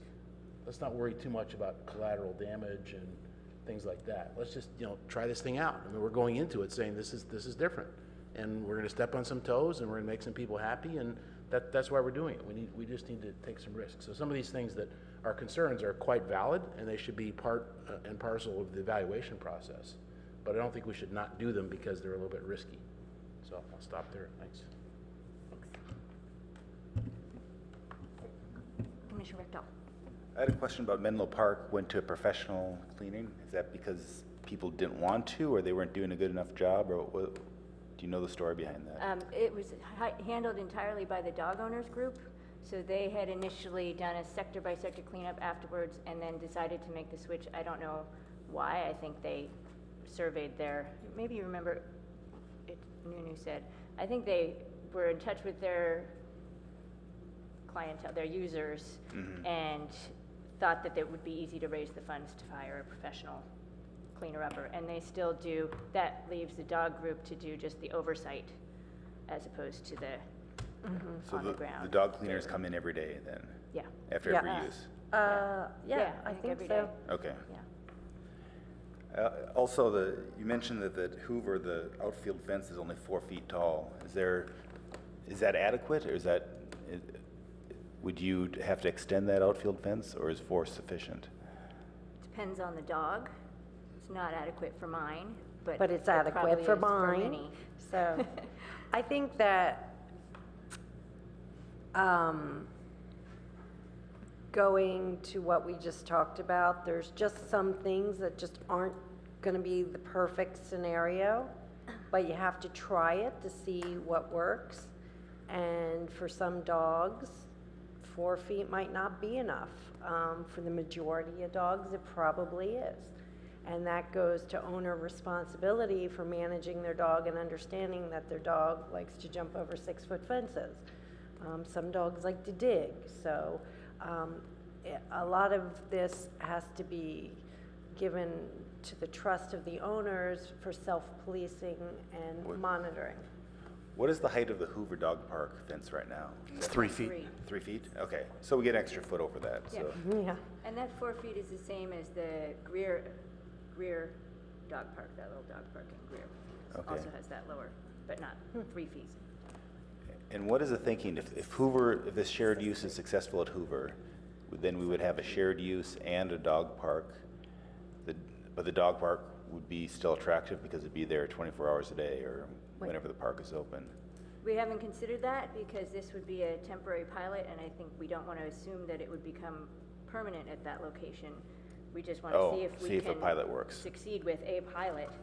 And if we do, then I think we should look more broadly and identify the most well-suited. I think when you look at the metrics and really looking at compliance with regard to, because there's a lot of different things that we have to measure against. So are people self-policing and with regard to dog behavior and all of that, with regard to picking up dog waste.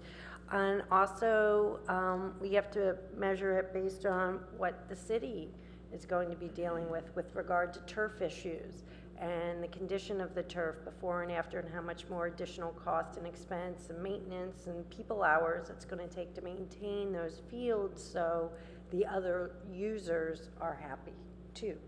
So again, it's really about taking a 6-month period of time and really looking at it in the totality and then weighing and measuring the benefits and maybe some of the fails, the good, the bad, and say, is this worth going to a more permanent solution? Somewhere possibly where we do the pilot or somewhere else in Palo Alto, multiple locations, et cetera. I think during the pilot, it would make sense to not change the existing dog park. Yeah. One of the other benefits of that is it gives you an opportunity to see if Hoover's the place, whether small dogs might want to use the existing dog park while the big dogs are running in the bigger space. It's hard to know how that might play out, but it does provide another data point. And what about artificial turf fields? Is that in play at all, or is that just that's no-go? And No. why is that? Is it that the dogs don't like it, or is it a waste issue, or what's? If I may, there's a couple reasons. One is, yeah, if they dig up, the cost of repatching that turf is very, very expensive, as you know. Okay. And then secondly, we don't irrigate our turf fields. We don't have a system to sanitize. Oh, you don't spray it down at all? Okay. Which, of course, is one of the big reasons, one of the big values is you're not spending that $22,000 a year that you would if it were natural grass on irrigating. Yeah. Especially poignant, of course, in the drought. Yeah. Commissioner Thank you. At Hoover Park, how does the proposed shared use site compare to the existing small dog park in terms of acreage there? The shared use site would be 0.9 acres, and I think the existing site is 0.1 or something Yeah, like that? it's significantly Wow, bigger. so that's a huge difference. I do bring my dog to the dog park, and I have a big dog who does fine running there. So that's, so we're going from 0.1 something to 0.9? Yeah, and that's the smallest of the three options. And that's the smallest of the three. So first of all, I'm really glad we're finally going to do this. I think it's great. I'm really in support of this trial. I think that if we're only going to do one trial, we want to make sure that we're not setting ourselves up for any kind of failure in terms of selecting one that's too small, that will have a higher impact on the grass. So, because, you know, as it gets into a smaller space, per square foot, there's going to be more dog travel and human travel. So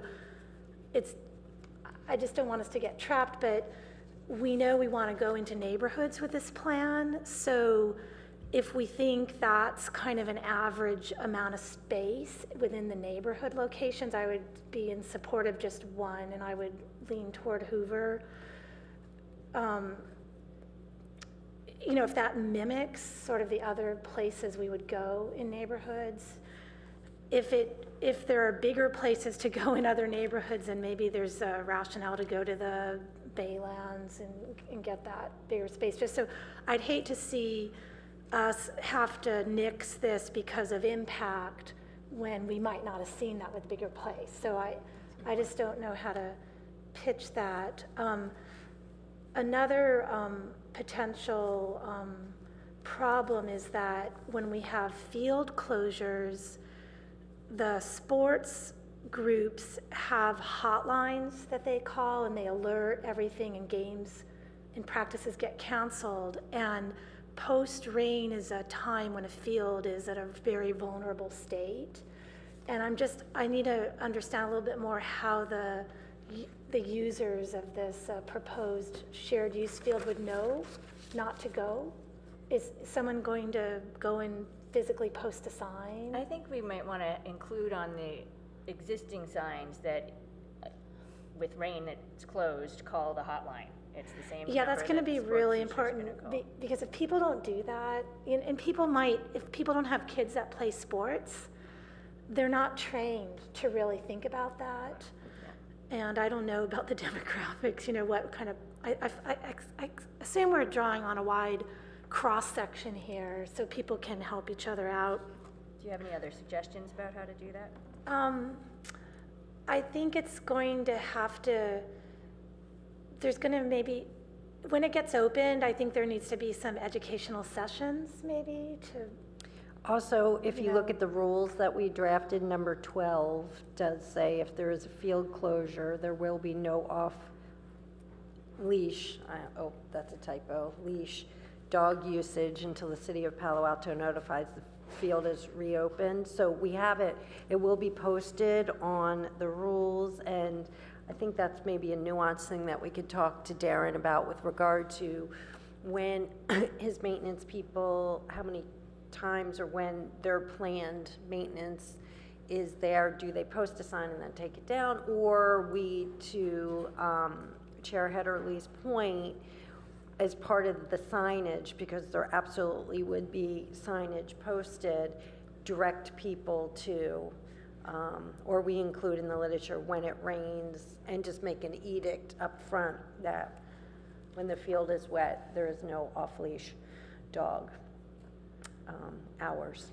Right, what people don't understand is it's really a long period after the rain is over, and I'm telling you, it's just a very serious issue, because I just don't know how people are going to really be expected to, they're going to walk over there with their dog, and what if they don't have their cell phone with them to call the hotline when they're standing there with their dog? So I don't know, that's one thing I'm quite concerned about. Well, if it's two locations in the short term, we can just make sure that signs are posted at both those locations and then taken down when it's not closed anymore. Yeah, I mean, if signs can be posted that the field is closed, that is ideal. There is a city staff member who's actually in charge of posting the closure on the hotline, and I don't know if we could ask that person to drive over and physically post a sign. We'll have to think, or maybe we can get the volunteer dog groups involved in doing that, especially those of them who have soccer players or other sports players. Has the ad hoc looked at any kind of environmental issues in terms of opening this up at the Baylands? Were there any stakeholders that you contacted about that? No, we didn't, and in fact, that was something we had in our notes to add to the cons, because we don't know what the impact might be, though it is fully fenced, and it's limited hours, and it's a locked facility, so we didn't expect anything significant, but you're right, we do need to still follow It might be up on good just to bring those folks into this through a conversation if we decide to go for a second location. It sounds to me like we haven't heard from every commissioner, but it might be that we sort of favor if there's one place to do Hoover, but if, we can do two to open it up to the Baylands. I'd like to make that contingent on just getting some buy-in from some of those stakeholders. Yeah, we're definitely not looking to choose a place tonight. We're just Okay. trying to identify the pros and cons. We still need to go through a whole outreach process before we're gonna. Right, and I think the other issue for me is I did take exception to seeing that the dog group does have to finance this. I don't like that. I think it's setting the wrong precedence here. I think that those people who own dogs are fully entitled to services within our city as we decide we can do them. And I just feel like it's a bit of a slippery slope. I'd want to dialogue with them more about it. I don't want to decide for that group. But it didn't sit with me as well when I read that. Okay. Commissioner Ashland. Yeah, we talked a little bit about if we're going to do a pilot, whether to do one location or two, and having two would give us data points to compare. But I just want to raise that starting a pilot sets that expectation that's harder to remove, and that I think it would be better to go with one site as a pilot and see what we can learn from that. That doesn't mean we won't do another phase of the pilot. The composting pilot study that was done in Green Meadow, I think it's called. Surely that's not the end of the city's work in figuring out how to do curbside compost pickup, but they picked the one location, I believe, and started there. So I think that would be a better way, just because it would set that expectation.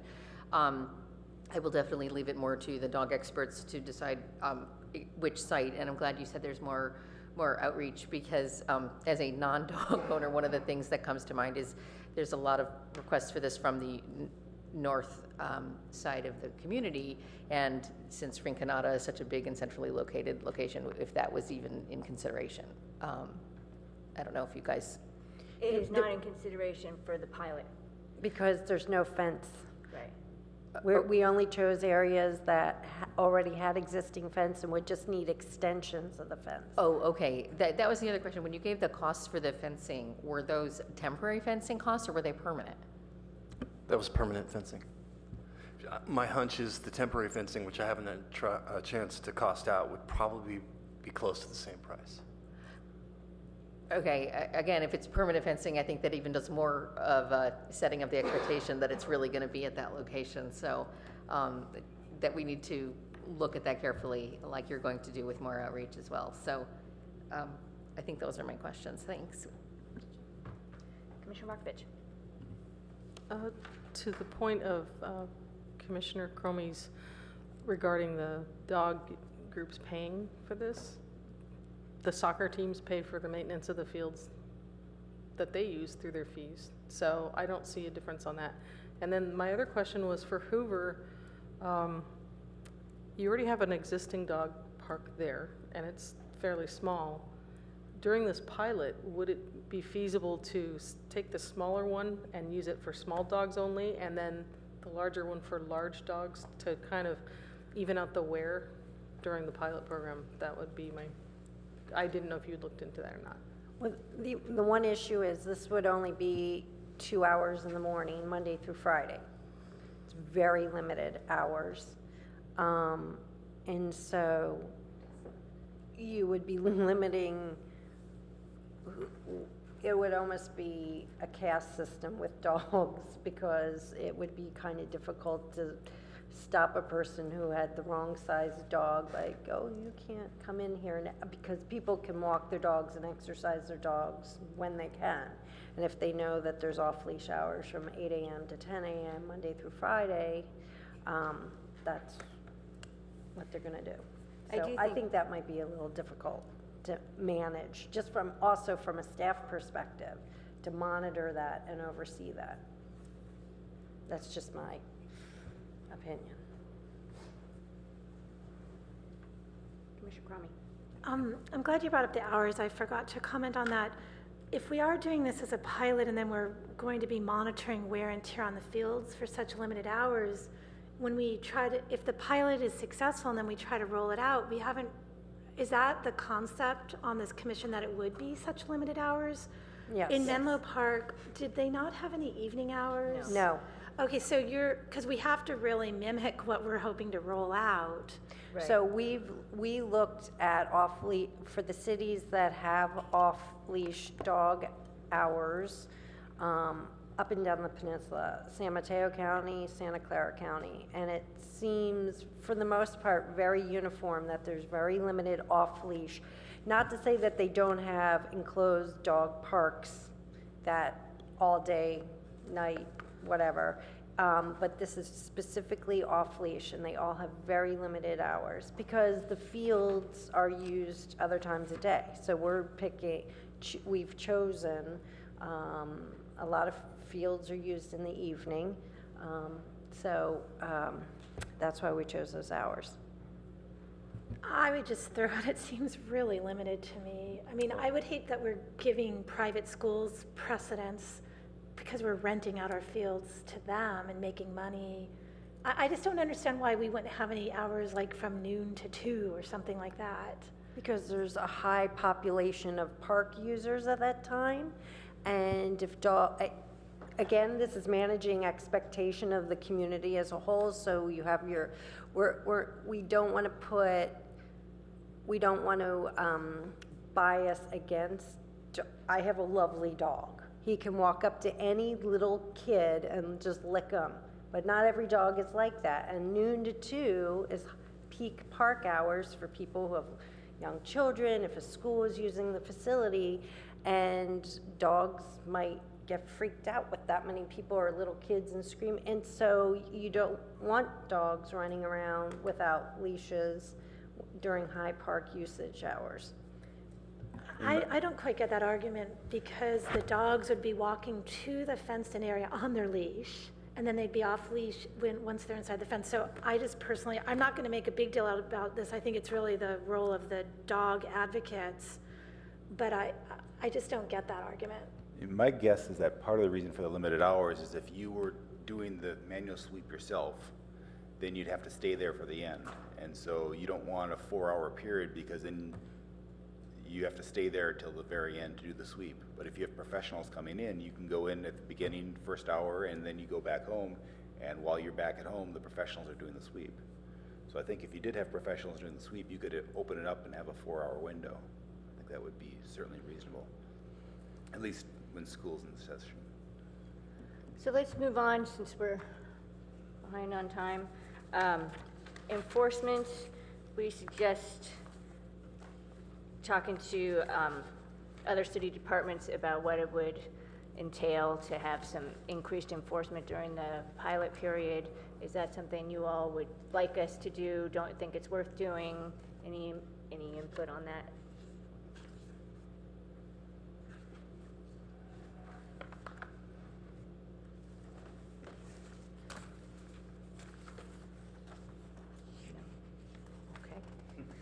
Then how about the metrics? That's attachment A. Do you think we're on the right track with these kinds of questions?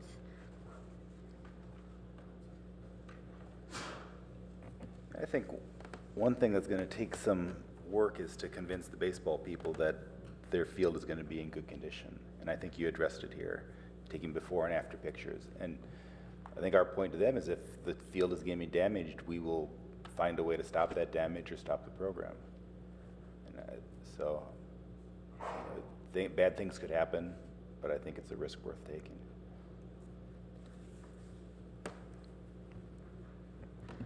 Rami? I don't know, could we get anyone to blog on this? It'd be so great to have that going, just to get, I was wondering if we can get anyone to blog on how this is going, from one of the groups. It would just be really nice to get that kind of running commentary. You mean with regard to like Menlo Park? No, blog on our trial. On our, if we run this trial, pilot, it'd just be neat to have some voice commenting on, sort of on a regular basis, how they think things are going. How would you go about doing that? Ask someone if they'll do it.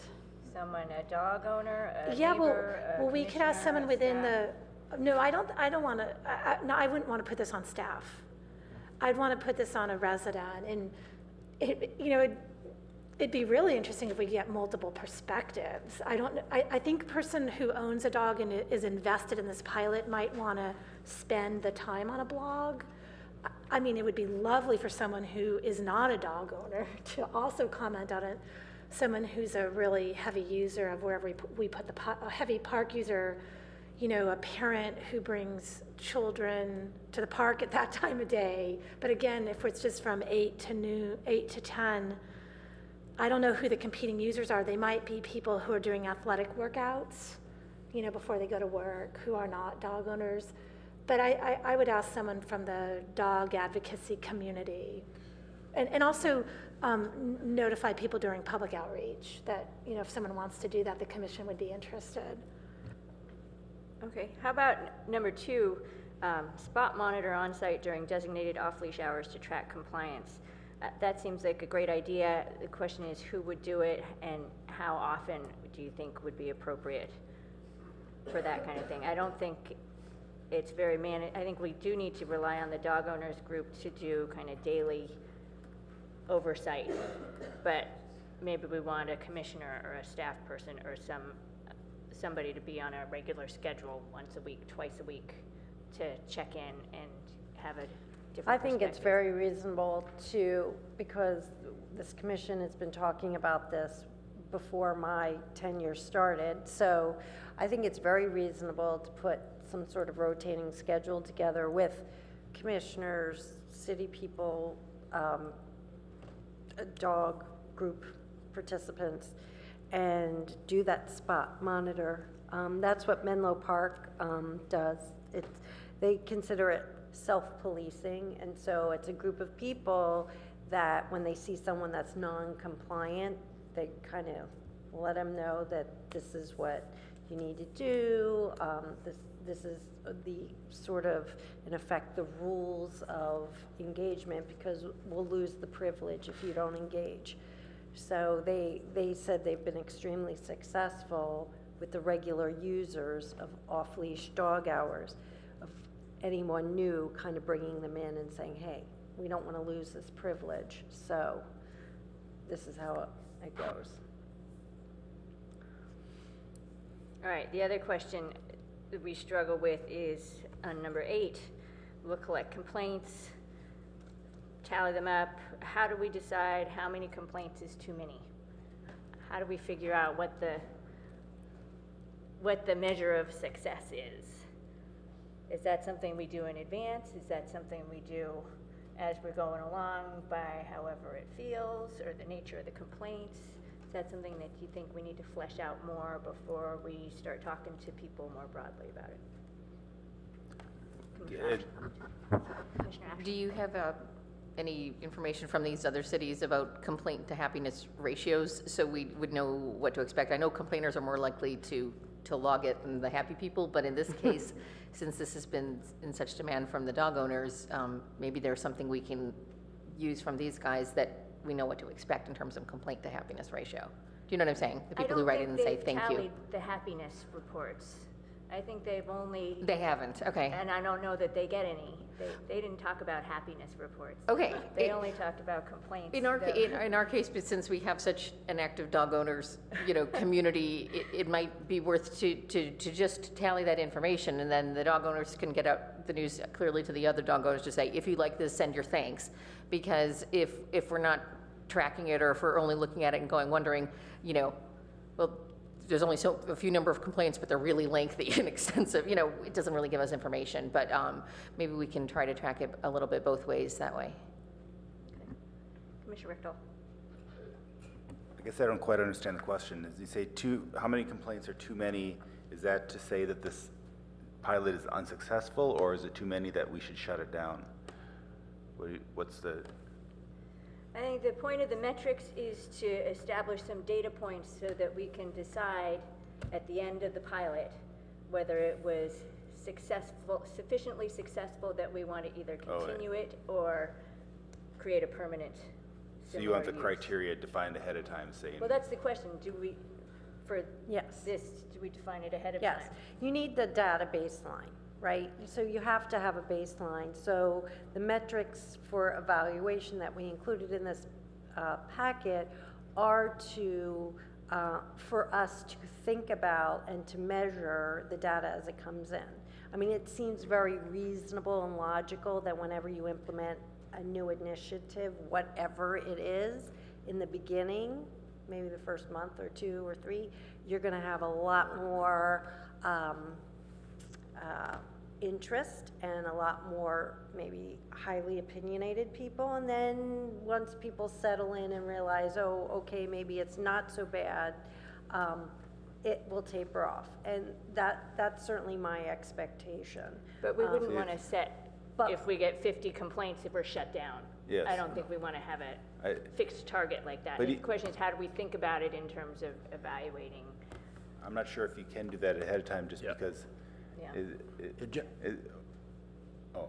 that there certainly will be complaints at the beginning, and then if we rectify those, and then towards the end we have very little, I don't think you just want to add up all the complaints over the period, because they were all during the transition, and in steady state, you were all happy. Okay. Generally, these type of things, I would totally agree that 10 metrics to evaluate success or failure is totally appropriate. But in this case, I don't think it has too much to do with the number of complaints. It's really more important what the content of the complaints is once it happens. Because if the content is from neighbors saying, it's too loud, I wish there was no noise there. Well, okay, but it's a park, so there's going to be noise. So we have to evaluate that in one way. If the other one is that every baseball manager says, every time I go out there, my kids have to clean up stuff. Okay, now that's a little bit different. So it's a volume of complaints, but it's not a certain number. And it's the content about what the problems have been during the pilot. And then the second thing, just to underscore it, because I think it's just been said here, is that if we're doing a 6-month pilot, we are doing a 6-month pilot. We're not going to stop it in month 4 or 5 or 5.5, because that's what we're committed to. I mean, unless there's some major safety disaster or something. So we just need to let the pilot play out to get the data to then do the evaluation. So I would not say that numbers of complaints for success or failure, go, no go, needs to be set up in advance in this case. Yeah, but I think if the field is really being damaged significantly and we can't mitigate that, I don't think we want to commit to say we will have this go 6 months.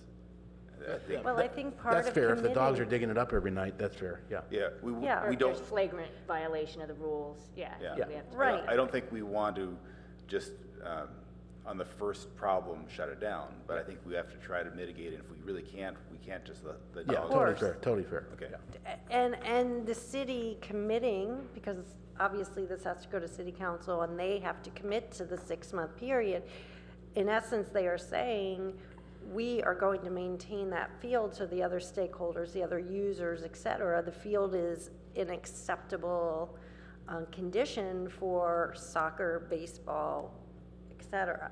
So we have to, as a city, commit to maintaining it, even if we have a lot of non-compliance. However, we do have 300+ very vocal dog participants in our dog group, and I think that they will probably do their best to help us maintain compliance, and we'll certainly be depending on them to do that as well. So, As far as the timing goes, are we going to make sure we overlap with the right sports seasons to really fully evaluate this? we thought with the 6-month pilot we would overlap all the sports seasons. Okay, I think that's really important to get that situated. Yeah, Rob? Yeah, and I just make a couple of comments. I was talking to a council member just recently because I knew that we were going to talk about this, and it was interesting. The way he talked about it was we already have shared use, because that's happening all over town. Yeah. And so to the point, let's take a risk. I don't know how big a risk it is because it is happening already. This is just actually doing it in a little more controlled way with some boundaries around it and that type of thing. So I think it's worth giving it a try and giving it a shot. Obviously, council does have to recommend it. On the point of, whether dog owners should pay something towards this, I think that's an interesting one. Also, I sort of favor that there is some contribution. I think it's actually helpful because it sends a message to the field users as well that the dog owners are organized and committed and actually contributing to supporting the athletic field, and certainly our sports groups do the same thing. And I think for the dog owners themselves, they'll take more ownership too if they're paying something for it. I think that would be important. But I do have some concern about staff resources and the impact on our parks. We struggle to keep up with the athletic fields as they are, and there's not satisfaction with all our fields. And if you've been out there, some of them are not at a standard that we're comfortable with. So we are concerned about that. At some point, we probably need to talk to the city council about adding more resources to the parks budget just so we can keep up with, particularly new interests and demands like this one. Let me just say, we're now 15 minutes over our allotted time on this item. So in the last 1 minute, are there any burning suggestions about outreach process? Can you just say quickly what you have in mind for that? Is it written into the document? No. What does the ad hoc have in mind? How many sessions? I mean, what's really important is to have a means of doing some back and forth, which we can't do in this forum at our commission meeting. We got to do that when we had a community meeting on dogs. I thought that was really valuable when we had that meeting long ago where we could talk back and forth with people. So I don't know, we just think, what are the ideas on the table? Well, what I had in mind just very briefly is, and we haven't really talked about it as ad hoc, we're looking for your ideas so we can come up with a plan. But it may look something like presenting this kind of information with more fleshed out a little more, the pros and cons based on our discussion tonight and other concerns, as well as enforcement, whatever we learn from our consultation on what the enforcement options are, and refining the metrics and the rules. So that we would want kind of that whole picture framed for a broad outreach. In the interim, it may well make sense to have targeted outreach with the direct user groups on a smaller scale to make sure that we are understanding what their concerns are and integrating them into the framework that we present to the larger public. So you're saying the targeted outreach would be with a group of stakeholders? Is that what you're saying? Yeah, either together or separate. Okay, I think we just have to model this off after something that we found to be successful in the past. I think when we've all been part of different outreach processes. I think it's always, I find it desirable to have everyone in the same room if we think they can handle it, and to invite some stakeholders and get them to sit down and talk in detail about some of these issues. I think it's a tricky process to sort of already know where we as a commission might want to put this, and then do we go into the neighborhood and essentially are we asking them for permission? We have to really get straight on that. So what do you want to get out of the outreach? What are the goals of the outreach? Stakeholder buy-in seems really important. I don't know if stakeholder buy-in is a realistic goal or not, but we certainly would want to understand what their concerns are and do our best to be able to mitigate them in whatever proposal we put forward. Okay, well, that's well said. So I think at the very least we need to do that. And then if we are going into a neighborhood And are we going, whenever we do a park renovation, we usually try to have some notification to that neighborhood to say, these are, we want to get your ideas on a park renovation. Are we, when we just, I don't know, it seems to me like we should do the big outreach maybe once we've already decided on the place and get some feedback on that. Okay, thanks. Any other final comments? All right, let's move on to item number 5. Thank you, everybody, for your input. Parks, Trails, Open Space, and Recreation Facilities Master Plan. This is a discussion, and we have a big packet, and also a public comment. So, Peter, are you going to do a presentation or intro, and then we'll do comment after that? Sure. Peter Jensen, landscape architect, City of Palo Alto. Good evening, commissioners. I guess my monthly update of the Parks, Trails, Open Space, and Recreational Master Plan.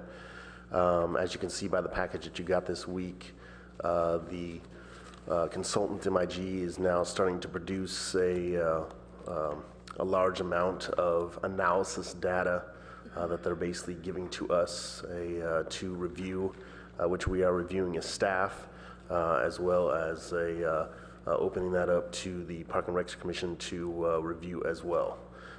So there are multiple documents basically that you got this week. The list includes a demographic analysis, the planning environmental summary. Those two are kind of the large scale items of the package, as well as a intercept group summary, the notes that were taken from the stakeholder advisory group meeting that was held a few months ago, and then the sustainability summary draft of the I guess how that segment is going to be laid out, which they are going to then give us to review, like the demographic analysis and the planning summary. I think the end of the demographic analysis has some poignant questions that the consultant is going to try to answer. I think we'd like to open that up to just a discussion with the commission itself, and we don't have to resolve or answer all those today. I think this is going to be a continuous, ongoing conversation that we're going to have. But I think we can start delving into some of those things so we can start preparing to give feedback to the consultant on those items. And then if there are any other items that we want to discuss further of the pieces that you got this week in the package, we can do that further. So I think with that, we can get into that demographic analysis where they're basically on the final page of that, where they start to lay out the conclusions and questions that they're going to be in review. And we can have a little conversation, discussion about that aspect of it. And then if you have any further questions about the other aspects of it as well, we can discuss that. I also have a list from the consultant of a few things that they just want to solidify, and that is the dates for the community meeting. So we can get that on the calendar that we can discuss as well. So I don't know if Rob, if you have anything to add or about the demographic analysis touch upon. Yeah, there's also an inventory list in there, so we good to get your feedback, just reaction to that, if it's easy to read, something missing, that type of thing. As you know, we talked about it, and I talked to Chair Headley. It does seem like, you know, a discussion around the demographic analysis and those questions that are posed, are they the right questions? You know, should there be other questions, and how might the commission go about having a collective response to those questions to support MIG's work? And the planning environment document, they provide emphasis in certain areas and less emphasis in other areas, and I was curious whether the commission had an opinion about that. Is it the right balance of emphasis? That's what I would add. I will say about the community meetings, I think, do we have dates? It's last week of October is what we're looking at, October 28th and 29th, if we can find space in South Palo Alto and North Palo Alto. We have 2 meetings, one after the other.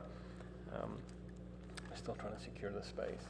Yes, and I also would say that I understand that this is quite a bit of information that you did receive. So again, if this conversation continues to the next meeting or the meeting after that, that is perfectly fine as far as the feedback goes. So if there's things in this that you've spent time the next week or two looking through, then we can, again, address those things in meetings coming up as well. So, this is basically a start of kind of this analysis review of what they've got as far as the consultants producing, and, just a vetting of looking at it and asking if they are asking the right questions, or if there's anything that we think is missing from the analysis that they're doing, so they can then tackle those things as well. So. Okay. We have one member of the public who'd like to speak to this topic, Mark Weiss.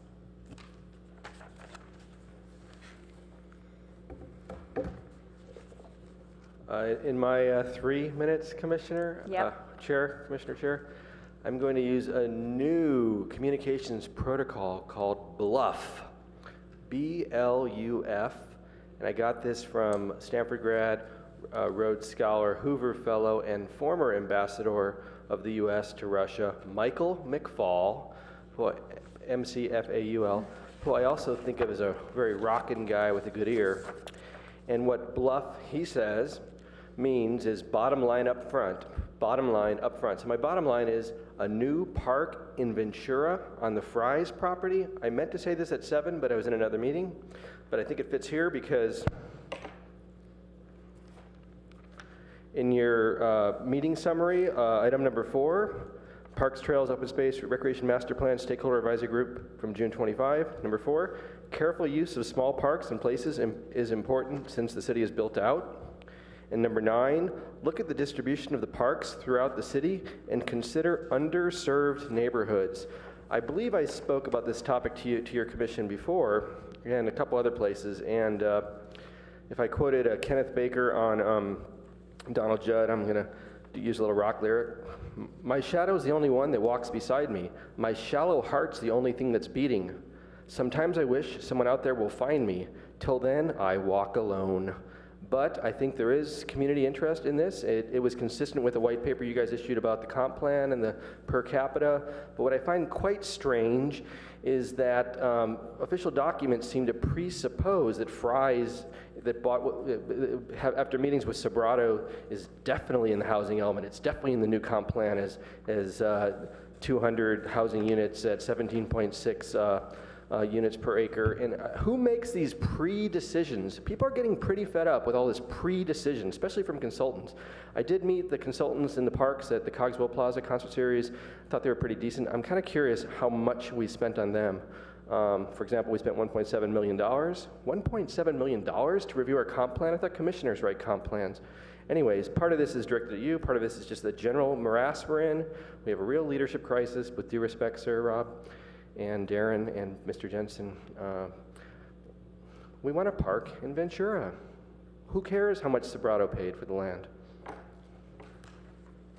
Thank you. Okay, let's open it up to questions and comments from commissioners. Why don't we, you want to go with one document at a time? Start with the inventory. All right, Commissioner Markovich. On page 2 of the inventory, you left out a school. Addison is not on there because there's 17 schools. And I had a question why the field ratings are mostly E's and C's. Is it because of heavy usage, or? I'd have to get feedback from the consultant about that. I would say yes, that is what they're responding to. Okay. Thanks. That was it.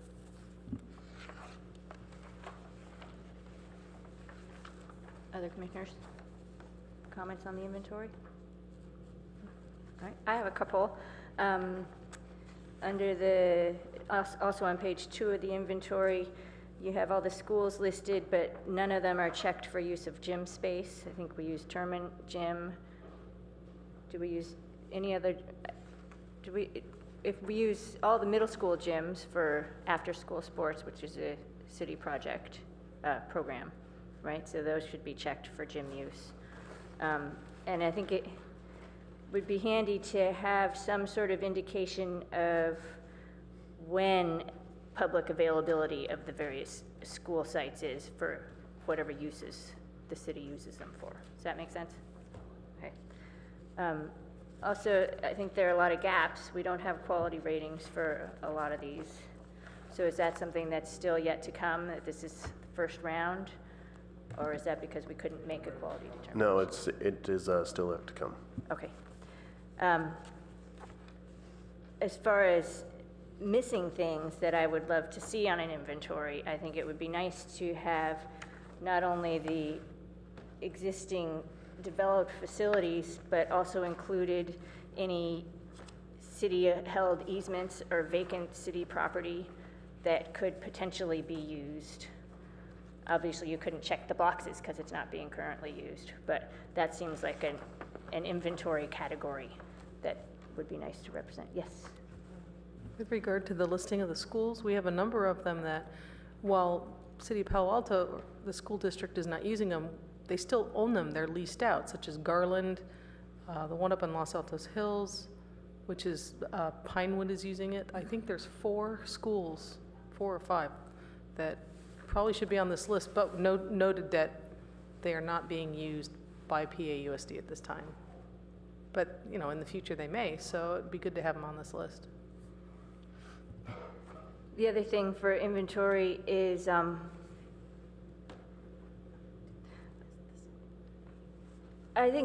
don't know how you would do this, but I'm going to throw out the thing that I would like it to do if some genius can figure it out. I would like the inventory to have some notation of neighborhoods that are underserved for parkland. So we have the inventory here, but there's no, the map is the only geographic representation, and there's no connection between the types of amenities that are available in a park. So if I'm in a if I point to the map and see there's this big gap here where there's not a single park that shows up of size to show up on this map, I would like to know if that's true for recreation services as well, so that we can identify the areas where we're underserved for particular types of amenities. And the consultant is working on that in a actually very easy to view mapping software that starts to look at the access to parks, and we've seen the preliminary plan of that, and you can see distinct areas of the city where nothing overlaps. There is no color there for the access. So there are being generated with their analysis stuff now, those type of things that we will start to look at either in the next meeting or the meeting after that. So I think that's the visual picture, you can pretty much figure that out. I would like to go a step further than that as well, to be able to know that for pools or for tennis courts or for any particular category of amenity, are there areas of town that are less well served than others in a significant way? So we have tennis courts at Mitchell Park, we have tennis courts at Rinconada, and we have tennis courts at Gunn and Terman, or Cubberley, sorry. But I don't know where else, if we have tennis courts anywhere else in town, you'd be able to look at the inventory. Yes, but yes, Terman as well. I think I'm not being very clear about what I'm looking for here. I'll try to articulate better and send you an email.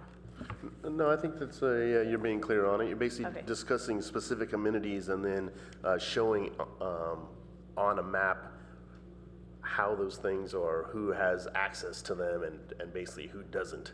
Yeah, just the who as a doesn't. way to then determine on if we need more of those amenities, where in the specific part of town they would probably then be at, because they're not being served at this point, so. Okay, Yes. thank you. Yes. That's it for me. Commissioner Cromie. I am a little bit concerned that there's not enough differentiation in this quality rating. I would have expected to see more. I don't know, I'm wondering, can we ever get an A or a B?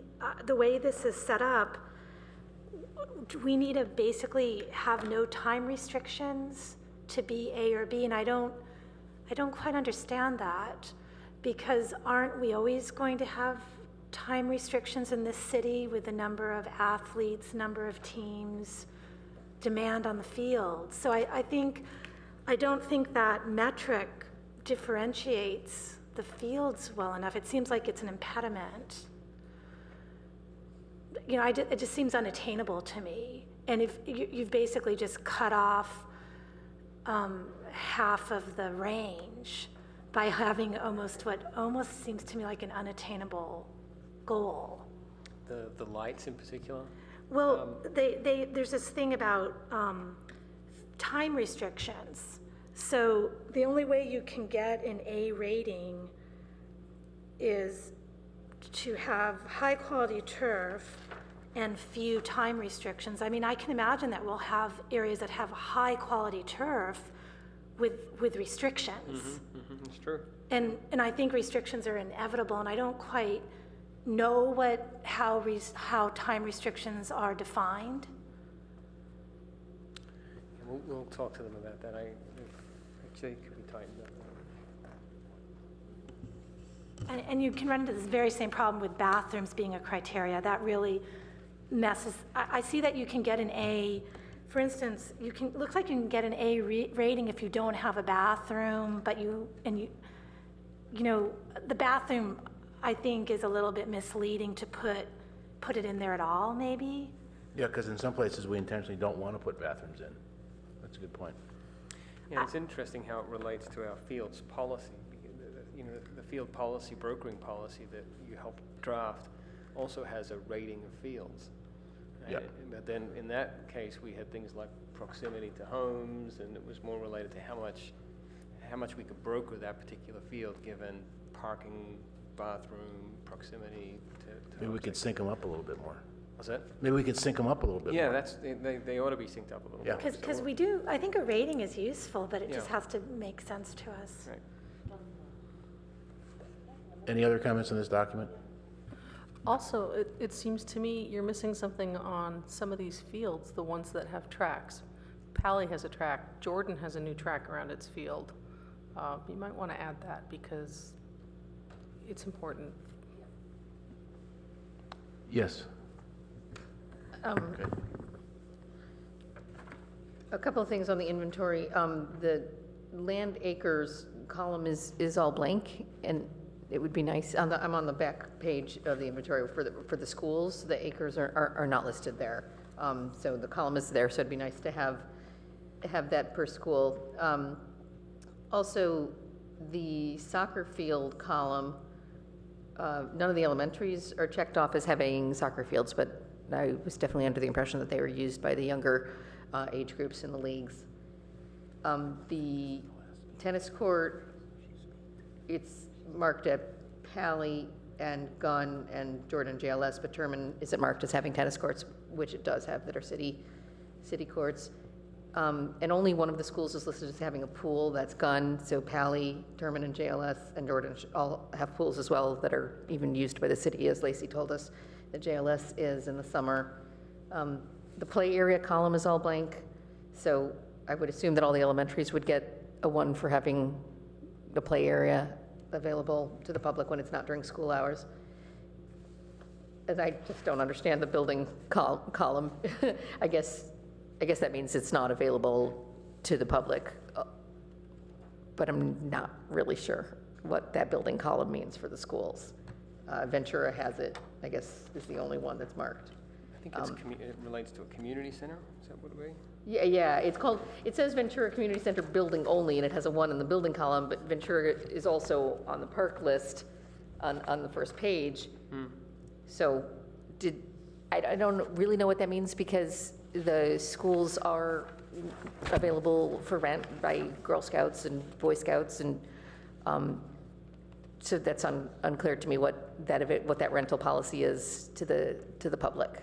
Well, that's under the school district. The actual Ventura Community Center is actually a facility controlled by the city, so we actually are the ones that rent that out, not Okay. the schools are the ones that. Okay, so the whole, okay. Yeah, and what Chair Hederle, I think, was saying, I wanted to add on to about having the tie-in with the map, that ideally what we'd have is a cross-referencing with the demographics. So we would be able to, have the numbers, the population per neighborhood, for example. So when we're looking on the map and we could say this is underserved because it's got a small park in terms of acreage and a large number in terms of residents or workers, or however we count population in the demographics. But that would, because sometimes it could look like an underserved area on a map, but if demographically it's not, then it would just be nice to see that in a chart. And I think that's it. Thank you. Okay, so let's move on to the next document, the demographic analysis. Do we have any comments or questions about that? And that one, there's the body of the analysis, and then also at the end are the policy questions that Rob referred to earlier, conclusions of policy questions. And I think they're looking for input from us about whether those are the right questions, if there are others that should be added, and I think we can sort of start to reflect on what they have here. And this section will be part of kind of an ongoing review by us, I think, as time allows in future meetings. I have a couple. Yes, Commissioner Lowing. So one, this is great data. This we've been talking about before, and really needs to be part and parcel of this study, because it says where things are going that we have to plan for. Intrigued that the school-age children's are forecast to be going down over time, which has some impact for things like fields. That's on K-12 at least. Over on page 4, I just wondered if there was a discrepancy here, because it first says that there's preschool about 18% and school age is 22%. That makes 40, and the next column said that childbearing people 18 to 44 are dropping. So who's having all these babies? My question. I mean, maybe it's just an overlay that we're not looking at here, but Maybe they're moving in. They're moving in. Okay. Pre-made. All right. Pre-made babies. Anyway, there's something that wasn't working in the math there. I think it's just literally that behind the screen. And then I had only one question. Well, one question I didn't understand on the list of policy questions, which was the third one. Should level of service standards for parks vary by neighborhood? And the two dependencies that are listed are density and land use. I just don't understand the question. What page are you on? 13, this third question down. What would be the density or land use that would require a different standard? I'm not objecting to it, I just don't understand the question. I didn't get that one either. I don't know the answer to that, but we will ask them about that. You guys had a hazard a guess, no? Yeah, the first part starts to get me nervous about different standards for different Me too, communities, yeah. but then I don't know actually what it's referencing, because it's only referencing density and land use. Yeah. So, Well, let's not speculate. We'll go back to you on that. right, let's just get, right. That's all I have. To that point, maybe the bullet point below, how should fees and charges policies provide premium experiences for wealthier park users? I think I understand what they're trying to articulate. However, I think that language is very tricky here in Palo Alto, well, anywhere, and that question needs to be completely rewritten, because I think it's a problem question.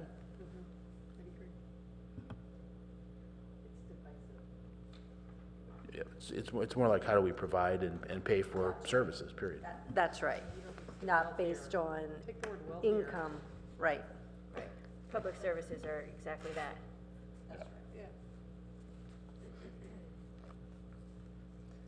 Commissioner Ashland. Yeah, I love demographics, I actually do. On page 4, under residents with disabilities, the last sentence of that paragraph says there's almost 1,100 students enrolled in the schools with special needs. And I know that percentage is around 10%, and from the chart above, at the top of that page where it says school age for 2010 was 11,000, that would fit.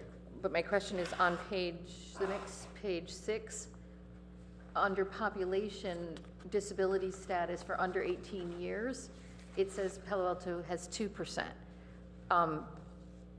So there's something funky going on there because it should be closer to 10. So I'm not sure how that 2% makes sense, or if it was meant to say if it was a typo or something.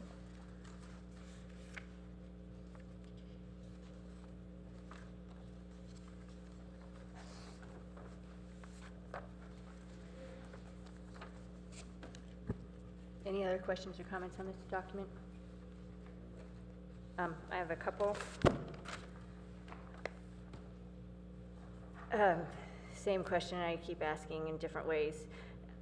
I would like to know if there are area-specific spikes among the demographic user groups. So, for example, we know the senior population is growing, we know the kid population is growing. Are there parts of town where that's more acute than in other parts of town? The reason I ask is just to know whether we should be targeting specialized services to certain areas as opposed to generally across the whole population, whole city. And that would go for seniors, for kids, for dogs, if we know that kind of information. Where are the dog owners?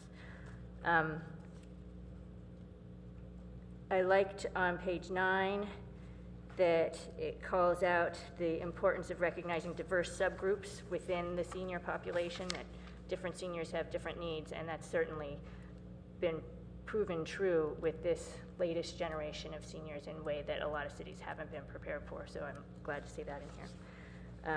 Policy questions. I think most of these questions are good.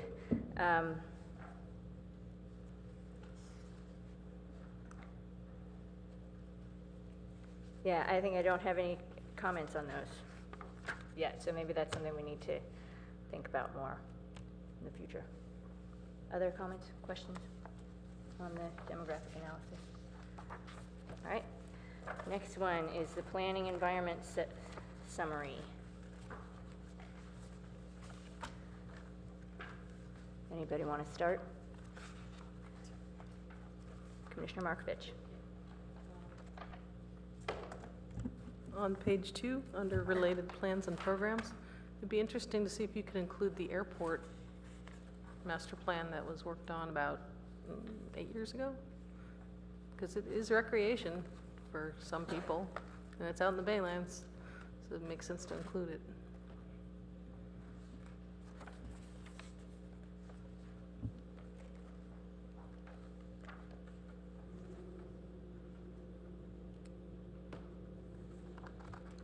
Any other comments, questions?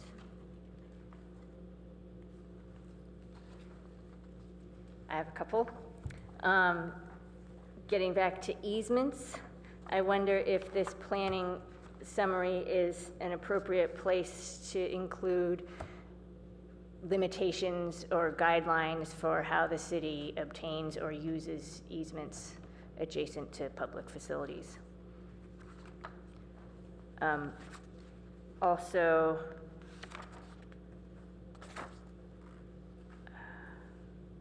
on page 5, the third paragraph down, 1, 2, 3, 4, 5, 6, 7th line, it says spaces and access to these places via active transportation. it's talking about parks, trails, and open spaces. And I'm not trying to wordsmith, but I would like substantively to have inclusion of community centers and recreation facilities, not just parks and open spaces. And that was a problem with some of the sections of the bike plan, but it would be great in our document if we included all the relevant services. Tell me what page that is again. Page 5, under related plans and programs, the bike and pedestrian transportation plan. So 5th line down, it says halfway through the line, the Parks and Recreation Plan will support this objective by considering the connectivity of parks, trails, and open spaces and access to those places via active transportation. I want to include as well as community centers and recreation facilities.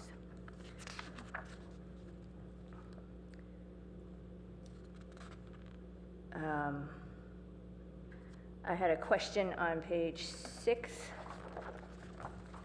The second paragraph with all the bullets, last bullet, I didn't really understand what this was all about. Recognize the importance of courtyards, pedestrian alleys, and public rights-of-way streets for their contributions to the parks, trails, and open space system through development of a policy.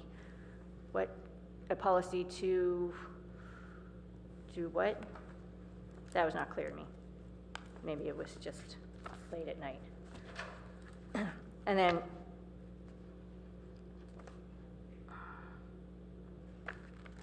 I don't have any other specific comments to make now, but I did want to say overall, I thought that this particular piece gave a really nice big picture view of the planning environment and how the various documents overlap around parks and recreation interests and values, and I think that's something that this commission has spent a lot of time working on over the last for as long as I've been here anyway, trying to insert ourselves in other planning processes that we felt like had bearing on our interests. So I'm happy to see somebody putting it all together, and I'm hoping that then we won't have to feel like we're crashing the party because other people will be thinking about it as well. I think it's a really great first step. Any other comments, questions, or are we done? I just had one under the guiding documents, just a small point. Under the comprehensive plan, the second sentence says the comprehensive plan's community services and facilities, land use, natural and urban environment, and transportation. Now, is there a section in the comp plan called natural and urban environment? I've seen the one called natural environment element. I was just a little bit confused by how that was named. Is it called the natural and urban environment? I don't think that's right. I know that it was initially called the natural environment, but it has changed. I have to go back and look at what we last time, and I might have it here actually, and I'll take a look. Okay, it's not urban, but it has changed. I thought we had, well, last time I looked at it was the NEE, the natural environment element, which is a very important document that our commission has had input on, and it wasn't just lobbed in with the urban. It was, on its own.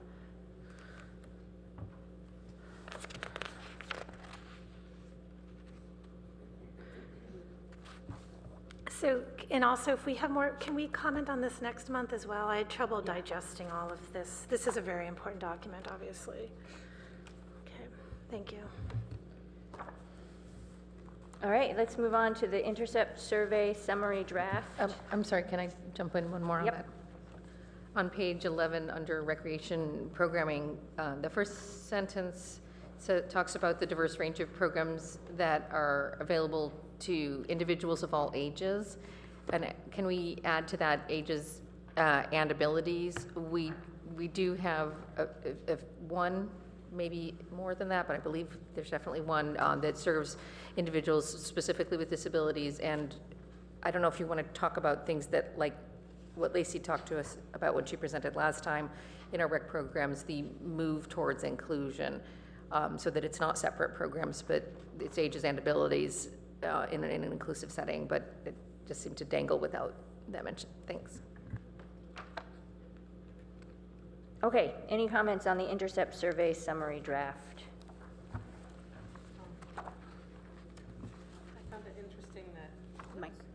I found it interesting that most of the surveys were done in the north. looked to me like there was only 2 done in South Palo Alto if you have the Oregon Expressway as the dividing line. Mitchell and, well, California. The farmer's market was probably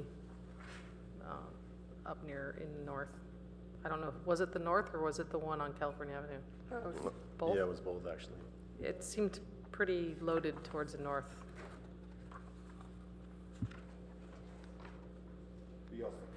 You see that in some of the results where they say, where are you from? And 49% were from North Palo Alto and only 31% were from South Palo Alto.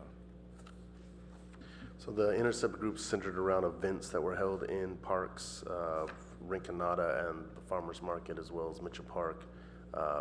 It was not solely divided into north and south. It was just basically predicated on where basically events were going to be held, and so. Did we really was Cogswell Plaza done twice? I wasn't aware of that. No, it was only done once. I think it's listed twice in here. It is. Yeah, it's listed as number 3 and 4. 3 and 5. 3 and 5. And I think 5, I think we did do it on August 14th. I'm not sure about the earlier one. May I? I think the one thing to keep in mind is that there were 200 participants, right? 200 people. Such a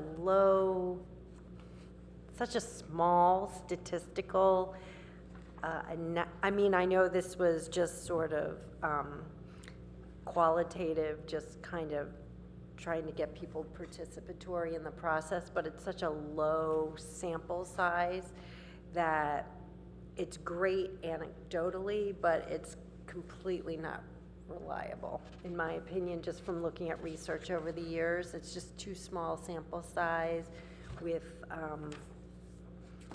it's interesting, and I liked looking at it, but in the pie chart, looking at 10% off-leash dog areas, since I was just working on that, I think that was valuable to sort of see, but it's such a small sampling.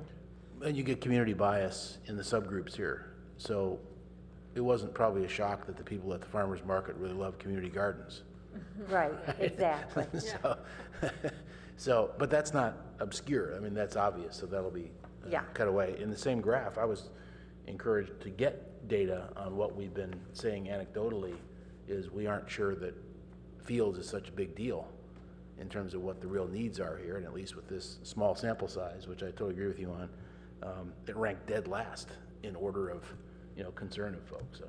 Right. I don't think you said we targeted based on events. We added Mitchell Park because of the Twilight concert there, but and Rinconada Park, even though I was there, I can't recall what the event was that we were overlapping with, but isn't soccer the biggest use of our fields?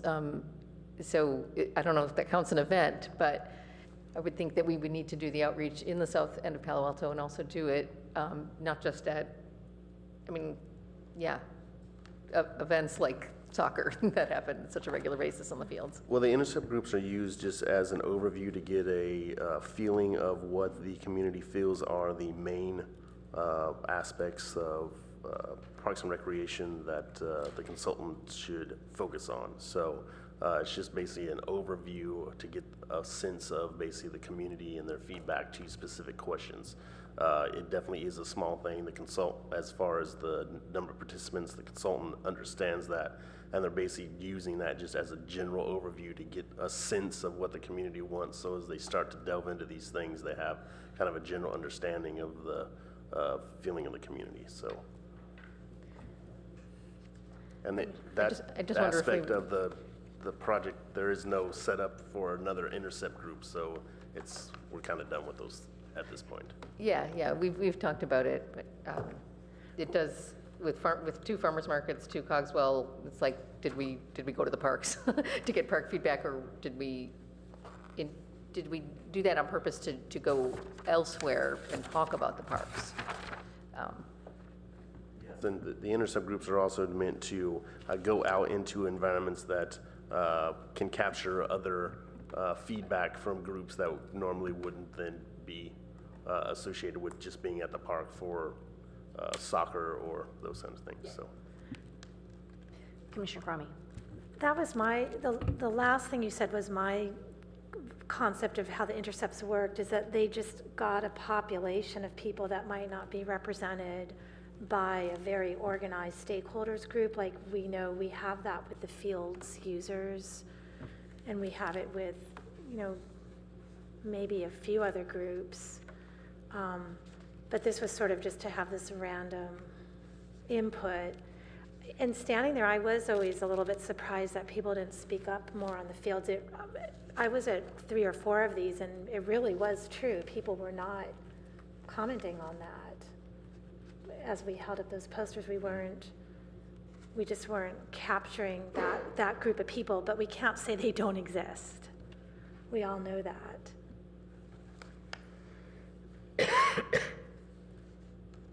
Okay, should we move on to sustainability review summary and the stakeholder advisory group meeting summary? These seem to be, the first is an outline of what we can look forward to from the sustainability review, and the other is a report back from the stakeholder meeting on the highlights of issues that were identified. Are there any questions or comments on either of these two?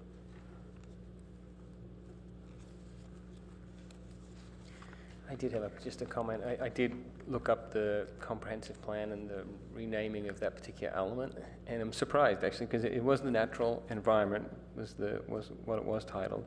The new title in the draft, and we may have some comments about this, but it's the natural and urban environment and safety element, which is kind of odd. So we have to take a close look at that element. I have some concerns about that, Yeah, definitely.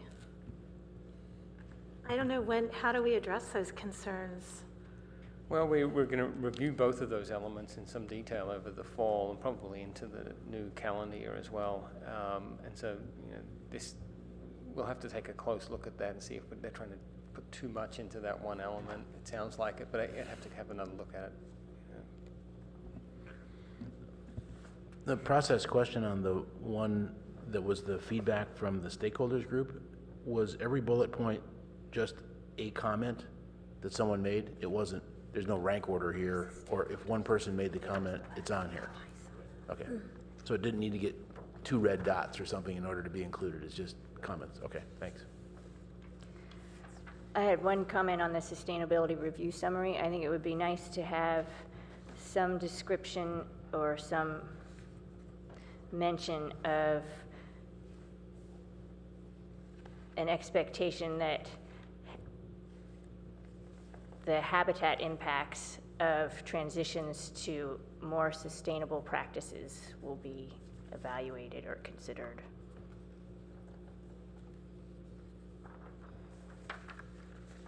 That's it for me. Any other comments? All right. It's a wrap. It's a wrap. Let's move on to item number 6. I have a quick question before the 2 of you gentlemen leave. I had made a note on my agenda, October 28th and 29th. Which one of you mentioned those dates? They're the tentative dates for the community meetings, one in South Palo Alto, one in North Palo Alto. For? The Parks Master Plan. Okay, because the 28th, we have a commission meeting, so. Yeah, so we're going to talk about that at the end of the Thank you. agenda. Thank you. I will add the MAPITA survey summary, the geographic analysis, those site plans that we talked about, and a needs analysis are the next things that will be coming from the consultants. So that'll be probably in the next package of items. And then when you have this further conversation about the meeting next month and establishing basically when those community workshops are, I will be sending you then information, and the consultant would like your help as well in getting out the word for those meetings and trying to get a good community turnout for those. So I'll be sending you more information about that, but that's something they did ask me to highlight to you, that we will need your help as well in advertising those things, and it's basically just using your networks to get the word out. So.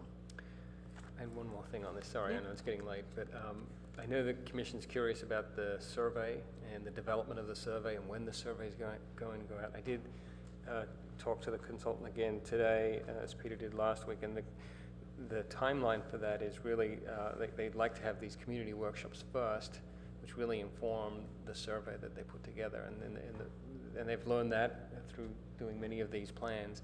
But it does cause a bit of a crunch, because if the workshops are at the end of October, we really want to be doing these surveys in November. So the turnaround time after the workshops to develop the surveys is going to be fairly tight. And so we may need to talk about that. I don't know if that would require a special meeting or something. So surely some initial work can be done on the surveys in advance of the community outreach that is then supplemented by what is learned during those community meetings. Yeah, I mentioned that, and we'll see if we can get that going. But there's, Thanksgiving and Christmas. If we don't get that survey out at the very beginning of November at the latest, we're not going to get anything back. Yeah, and we're concerned about the timing for the survey too. So. Okay. We were, Commissioner Cromie and I think we're the ad hoc for that survey work, so we need to follow up on that anyway. Okay. That moves us on to plan for the November Joint Commission Council Study Session.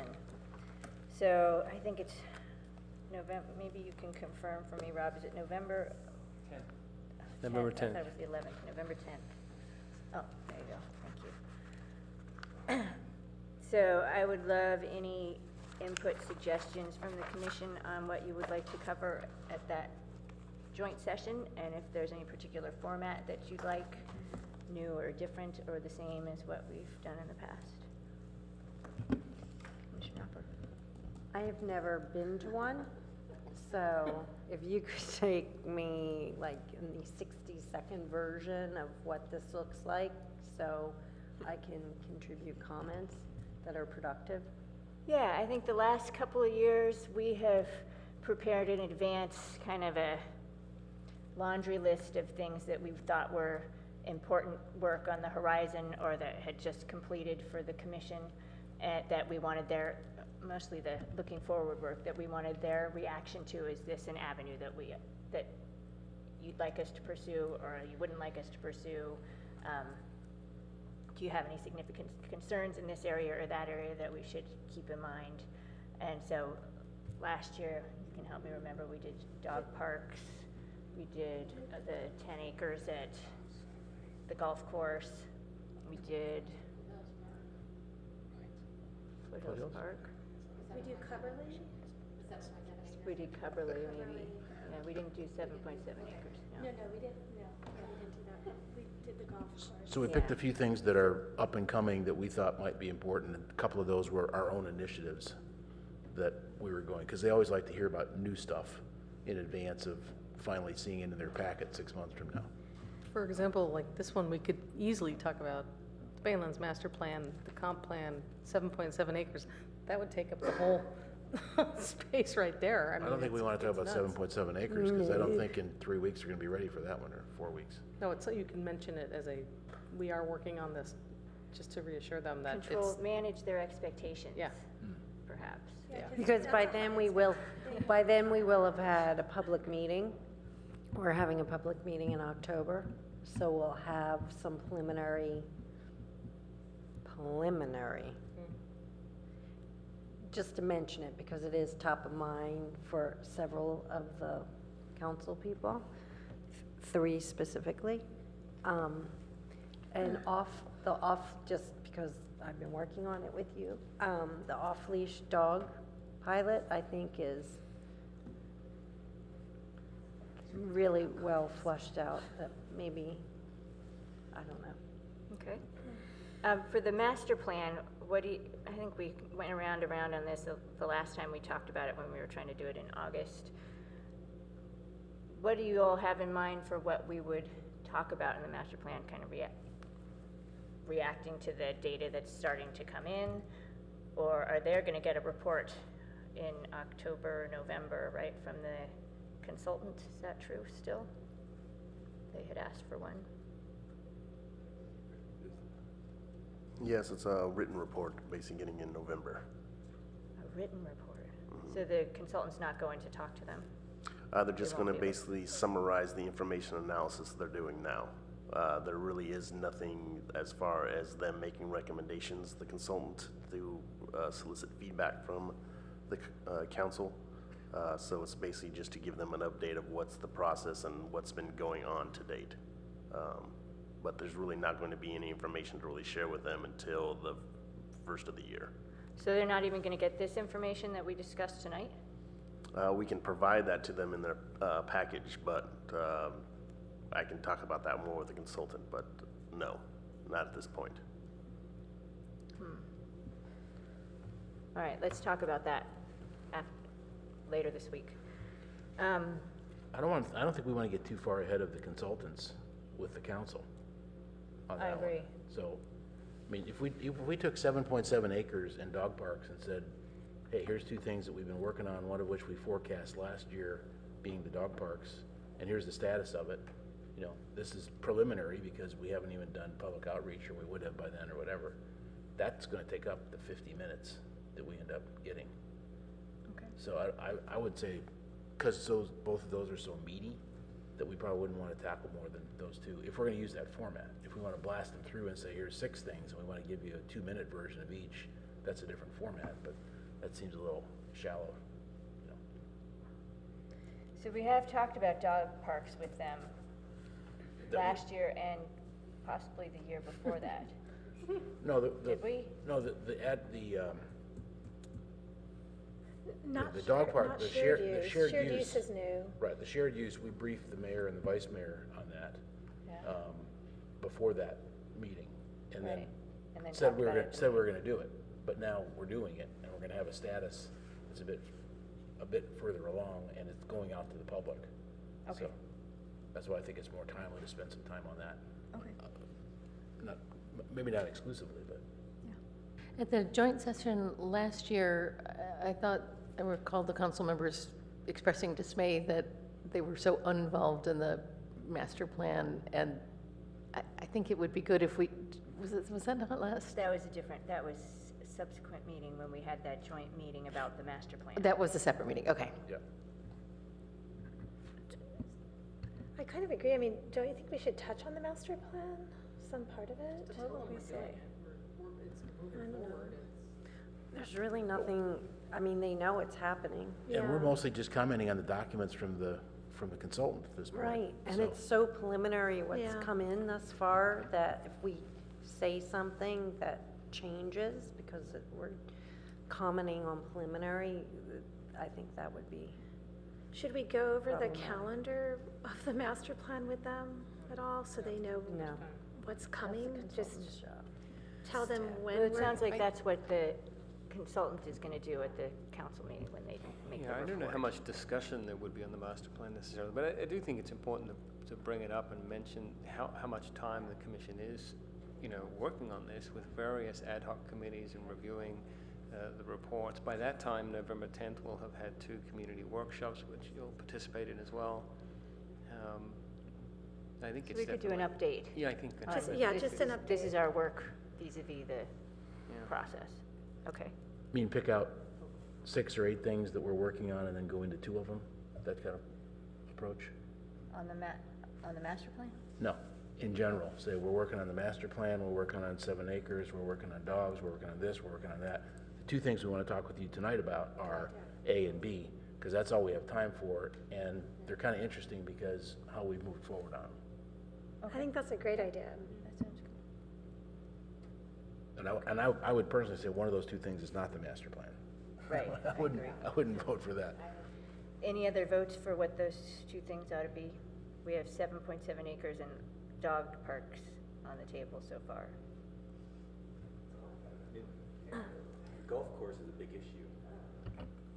But I don't think we want to go into that. I don't think we have any information. They've already voted, they've done all they can on that. Yeah, they just so, killed it. I mean, I think the 7.7 acres and the dog parks are things that we could talk about and inform them. But they aren't the biggest issues that we're dealing with.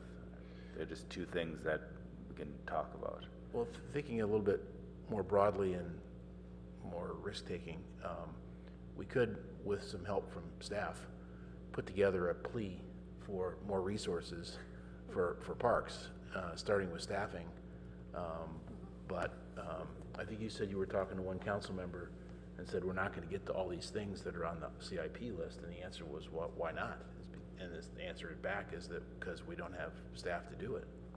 And there was a bit of surprise there, as I understand what you said to me. So maybe they need to realize that this does take man and woman power to get it done. If there's a way we could do that, that could be helpful to the overall cause. I would second that. For what it's worth, that's something I talked about with Ryan from MIG. If there was a way, if after analyzing the entire park system, privy to our capital budget, our operating budget, our staffing and everything, if there was any way he felt comfortable that the plan could address that very issue, much like our trail master plan for Rasodero had. It had commented specifically saying you should have X number more rangers to deal with this. Yeah. Council didn't choose to act on it, but I think it adds a lot of value having it tied to a community vetted, a commission vetted, and ultimately a council approved plan, and then strengthened perhaps from a memo or an endorsement from the commission concurrent with that plan. Well, there is the, this is already being set up in the, I guess, the environmental summary, where there is a section of it that basically talks about the increased population and our limited size, and how basically the parks that we have now, basically what we've got, and how now there are going to be more people using those parks, so it's going to take more maintenance and more money to keep them in the shape that they are now.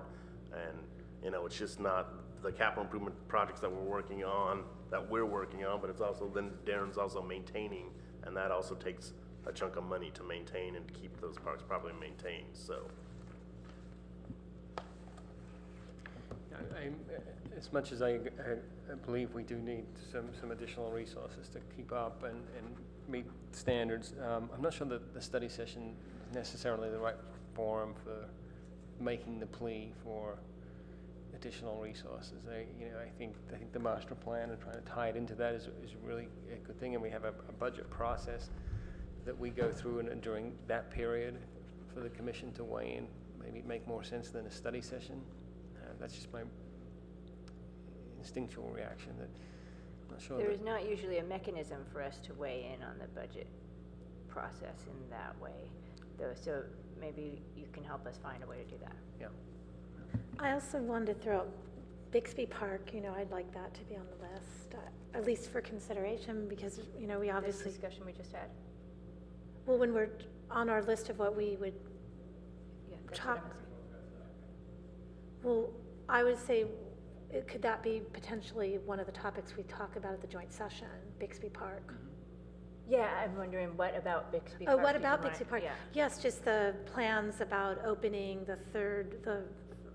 what is it called, Section 2C, Phase 2C.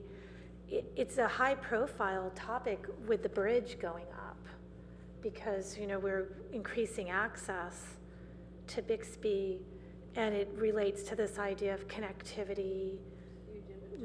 Yeah, so it seems we might be a bit remiss not to talk about it, but it'd be on that list of things we're doing. Yeah. Maybe that's an opportunity to talk about the resources needed to do it right. Maybe just looping back to the conversation that we just had with regard to how the increased maintenance of it and just planting it appropriately. And Rob said that wasn't appropriate. I know, but you could put it under we're not talking about the whole staff for the lack, just in the context of Bixby Park, the importance of thinking about the resources needed to implement it properly. It's just a way to sort of. It's an example of us creating new parkland. Essentially, it's already been dedicated, but it hasn't been open to the public for this long time. So this is huge, that it's an increased public park use area, and it takes a lot of resources. It takes extra resources. It's really our biggest example of opening up some acreage. Maybe that could be one of the preliminary things before we get into the couple of topics, where if the chair is presenting it, it could just be a comment that we are adding new parkland with Bixby, and we have renovations on the boards, and we actually can't do much of that at all of everything that's there unless we have resources to do, you know, the implementation and the maintenance on an ongoing basis. So by definition, just as you know, council, when you approve these things, the maintenance budget, staffing, et cetera, has to go up. At least that's our view. And it also ties into how much of that park improvement budget we used on El Camino? El Camino, I wanted to say El Camino Park, to remind them about that. It's a powerful statistic to use. Yeah, we got that in our last memo that's going out to council, right, when we referenced that on the notes relative to growth. Do we want, I thought we wanted to present briefly, you know, this is what we've done over the past year, and give a good chunk of time for them to tell us, you know, to air their thoughts about what they want us to look into going forward. That's an approach. I don't think it's a required approach. Could work. Well, I guess, you know, since I've done this a couple times, it seemed that, I thought that's what we wanted out of it, but it's really up to you. You mean the page? We always give them a look back list of this is what we've done over the last year, and then I think in some years, we've just talked about the things on the list, and was everybody happy with what we'd done? But I think in recent years, we've tried to make it a more productive discussion to kind of focus on some issues where they may have thought forward. And I think it's good that the commission sort of takes the lead in putting a frame around the conversation and discussion, because the council doesn't have a pre-session and talk among themselves about, well, what should we tell the Parks and Rec Commission to work on? It would be actually really helpful in some ways, because what happens sometimes at these study sessions is you get 9 different kind of, a little bit of different direction. It's hard to find consensus sometimes. So if the commission frames the discussion, it can be helpful.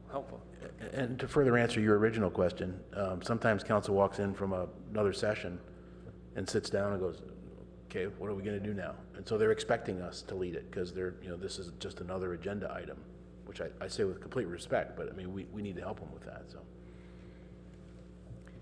And I'd also add on our list community gardens, even though Stacy and I have some work we're going to do this month. But, you know, I'd like that on the list of what we're actively doing, even though we haven't been as active as we had hoped. Okay. If folks have other ideas of things you want to be sure are on the list, you can send them to me or to Rob. Otherwise, we'll put together a list and bring it back next month to talk about, have a final talk, see who wants to do what next month. So that brings us to item number 7, other ad hoc committee and liaison updates. And the only one we have itemized here is the Foothill Park, 7.7 acres. Who's gonna take, looks like we have paper. Thank you. Oh, Darren, Thank you. Your mic. So we went up to Foothills Park, Darren and Abby and myself, to visit the Actera Nursery and to see what they're doing up there. And we were brainstorming with them on various issues of the 7.7 acres. And it was part of that came out of that was this public meeting that you're now looking at, because we want people to just come up and look at the parcel and give us their ideas and get as much outreach from that meeting as we can. Did you have anything to add to that? Yeah, I think the most important thing that we discussed was that we wanted people to have a framework of what is realistic and what isn't realistic based on the confines, the existing confines of the actual 7.7. So Darren put a fact list that he just passed out, which is great, and he can talk about it in a moment if you'd like. But there's 2.1 acres that are usable, and the rest are not for various reasons, all of which are bullet pointed. And one of the things that we talked about with Actera is that people really don't know what's going on behind the gate. And so there's a lot of speculation and a lot of far-fetched ideas that are sort of coming in, and so we all decided that having people be able to tour it, and the Actera people set up times when their volunteers are there to take people through for a short period, so people can really get a feel of what it looks like. And then we are planning on having a public meeting on, is it Tuesday? Yeah, there's a typo. It says when, Saturday, October, that's 18th. Oh. Okay, the 14th is a Tuesday of that week. At 10 a.m. And people who want to come can also tour at 9 a.m. before the meeting. And that's really a great opportunity for us to kind of hear what everybody's saying, but hopefully people will take advantage of the open hours with the Rangers and the Actera staff. So. I have a comment. I think it's a great idea to do this. My only hesitation is that this should not be an advertisement for Actera continuing in that spot exclusively. I think you want to make sure that you're inviting people to give their thoughts on other ideas. So if they go for a tour and the only people they come in contact with are the Actera people who are rightfully big on their project there, it's not a very balanced perspective, and it doesn't really welcome input on other ideas, so I want to make sure that's part of the plan. Understandably, there are park ranger tours. It's just that they happen to be there, and we wanted to open up as many days and times as possible, but absolutely noted. That's a very valid point. Yeah, my I intention want to is to have second a, that. I'm sorry, go ahead. Yeah, I have that same concern. I was wondering if we can get a couple other stakeholders up there. Well, they're not going to be able to tour. They're not going to be the tour guide. So what stakeholder? Well, we have Audubon. But Audubon has their opinion, just like Actera has their opinion. So, right? Yeah. Well, But they don't have they don't have access to the land openly right now. And if I can address this, I'm sensitive to the same issue, and we thought the same thing. We didn't want a spiel to be coming from Actera. This is really an opportunity for someone to walk in there and be able to look around and see what's up, what's there, how can I envision what will happen. The fact sheet's really the talking points, and it'll be explained to Actera.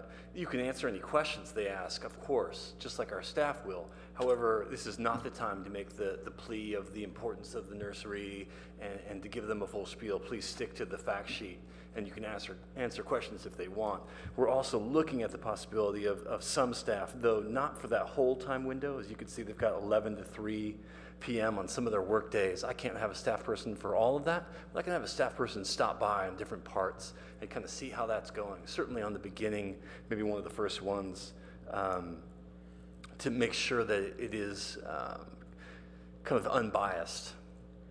yeah, I was just wondering if we should eliminate Actera staff and just have the ranger give the tour in that Well, then we would area. have to have much more limited access, because Darren, this is your purview, but we wouldn't have, he doesn't have the staff hours to dedicate that much time, and they're already there. So they can easily say, there you go. I mean, But you're saying they're going to be scripted.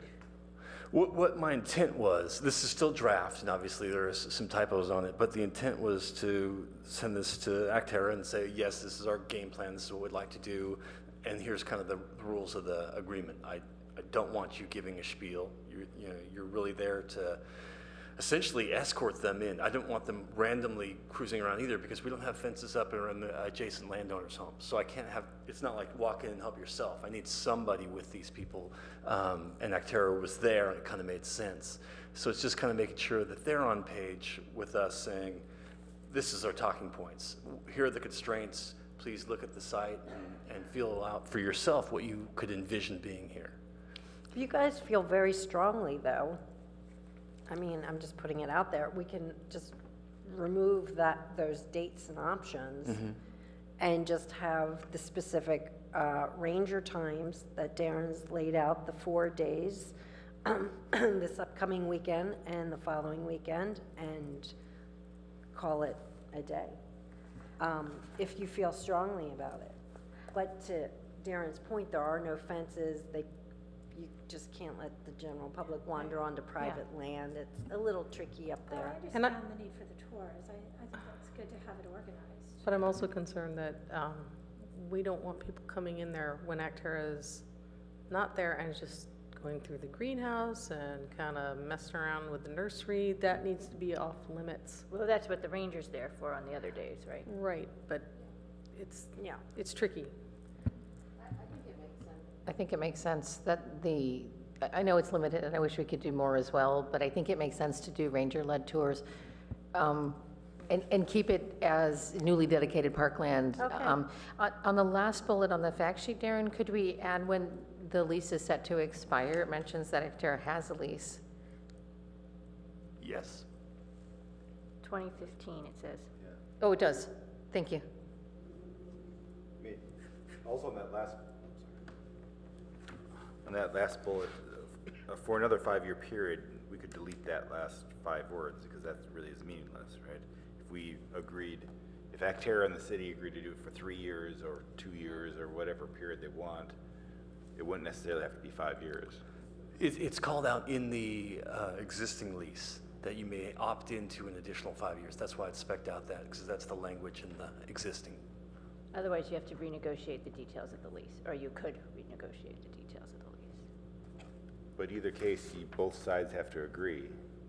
What's the difference if both sides agree to continue the current lease for another 5 years, or both sides continue to say we'll do the same lease but just change it to 3 years? Well, this is just a fact sheet for what is currently happening, right? So there's a current lease with that language, factual, based on these tour dates.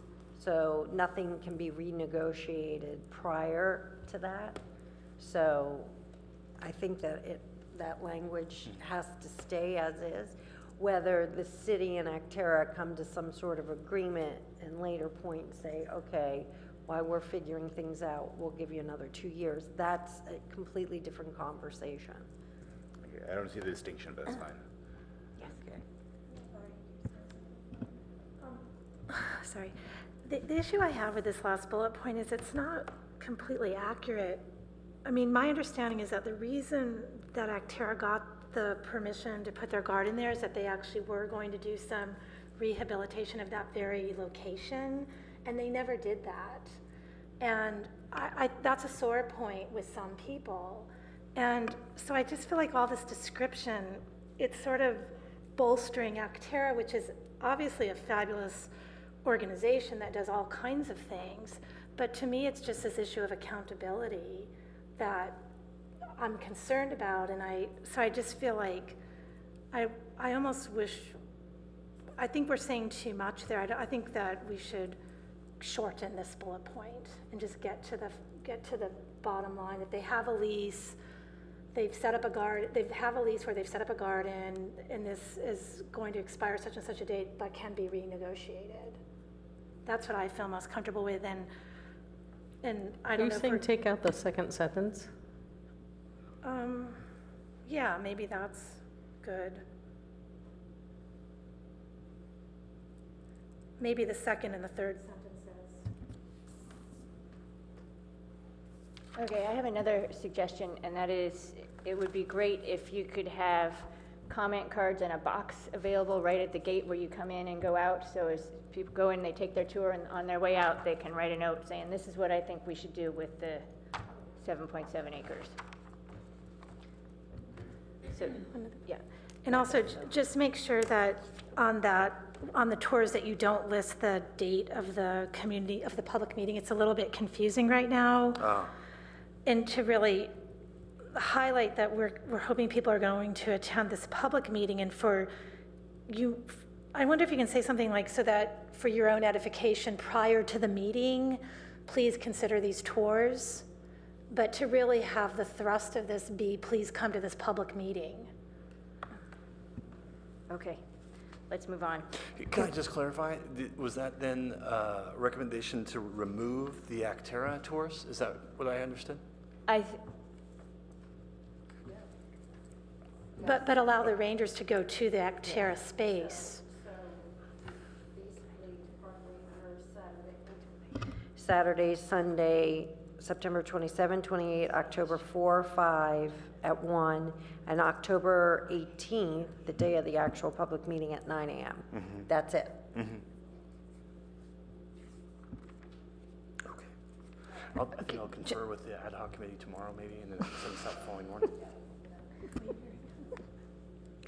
Chair Hedderly, just wanted to, when we toured this property, I think there were workers or equipment or something still on that land, and can that be, something about that be added to the fact sheet of what the status of that is?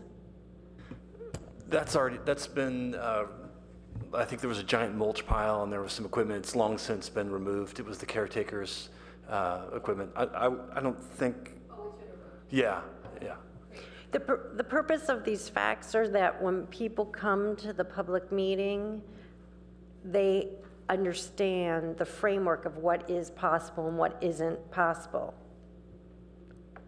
So if somebody comes and says, hey, I want a trail that goes all the way through, it's not possible based on the realities of the geography.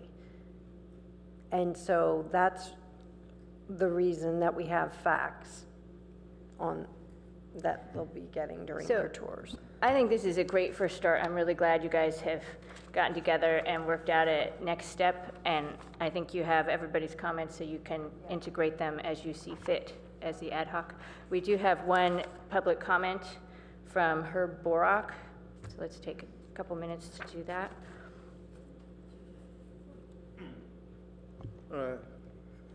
Thank you, Chair Hedderly, and good evening, Commissioners. I was just next door at the Policy and Services Committee meeting where they were talking about early distribution of packets, of agenda packets for the City Council meeting. And given the short time I had to speak, I didn't get to mention how under the current system, there's always late-minute staff editions of pieces of paper, just as we had just right now.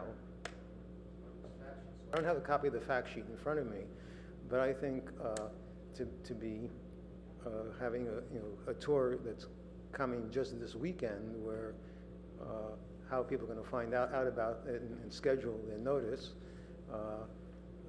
having something, I don't know, is this also the Mitchell Park tour date, the library on September 27th? And I think it would be better to have the schedule perhaps pushed further back so that there's actual public input, both on seeing the document that you've just been talking about, an opportunity for people to speak to it. Even if I just got it right now, I wouldn't have opportunity to digest it and to speak about it. And if it's just something between subcommittee and staff, I don't think that's the appropriate way about doing this. That's really the Commission's purview as a whole, and to be done at an adequate time with public notice to give you input for your recommendations and any decisions that you make. Also, I'm not sure that the council or the staff, even at this point, know the entire history of the parcel and what restrictions or possibilities are available, since it took them so long to get to the point to take the action that they've done. For those of you who've read the grand jury report on this issue may be aware of. Thank you, that's all I have to say. Thank you. All right, let's move on. Well, I want to just say, I actually agree with what he said, that this is going pretty fast. And I'm wondering, is there a possibility to move this out by 1 week? Well, I think we did that by eliminating the Actera staff.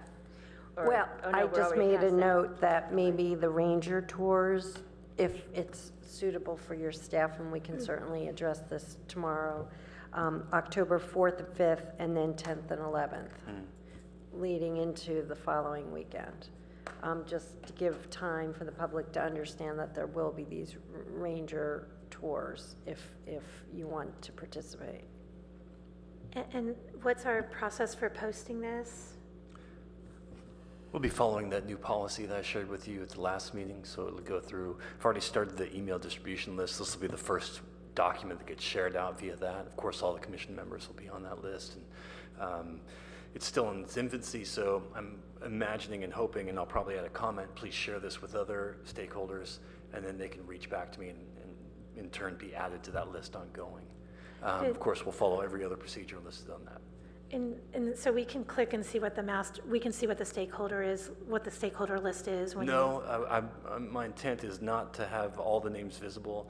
I was going to follow kind of the model that's typically done is you can't reply all, so you wouldn't be seeing everybody where you get that crosstalk sometimes, and it would typically kind of be in the blind category. So you'd see probably my name, and then below would be, so you wouldn't necessarily know. I know there's pros and cons of both, but I want to be respectful of everybody who's on that list and not necessarily have, some of these are their personal emails and work emails. Well, at least with the ad hoc committee, maybe they can review that. Sure, Okay, yes. great. Okay, that gets us to comments and announcements. Thank you very much, Peter and Darren. I have an announcement. Yes, please. The last Tuesday of each month while the Magical Bridge is being constructed is the opportunity for the public to come out at 10 a.m. and see the status of the construction site. So I'm putting that out there to you as well. If you would like to come and see what the Magical Bridge looks like next Tuesday at 10 a.m., you are all invited to do so. I can't say there's a lot out there to look at. It's a big pile of dirt and a bunch of trenches, and they're starting to build walls, so I guess there is a little form that's going, but it is a good start, I guess, to look at it, because if you came the month after that, I think this next month coming up, the playground is going to start to come into form, so I extend that invitation to you. Thanks. Do you have any other announcements? Just a couple of quick ones. We've got the Come Together event this Saturday. For those that you've probably heard about it, there's been a lot of talk about it. This is the sneak previews of the Mitchell Park Community Center, which is something you have to sign up for, and it fills up really fast. And then there's a concert in the ballpark right after that, celebrating the Beatles' British invasion. We are moving into the Mitchell Park Community Center in the month of October. I mentioned that earlier.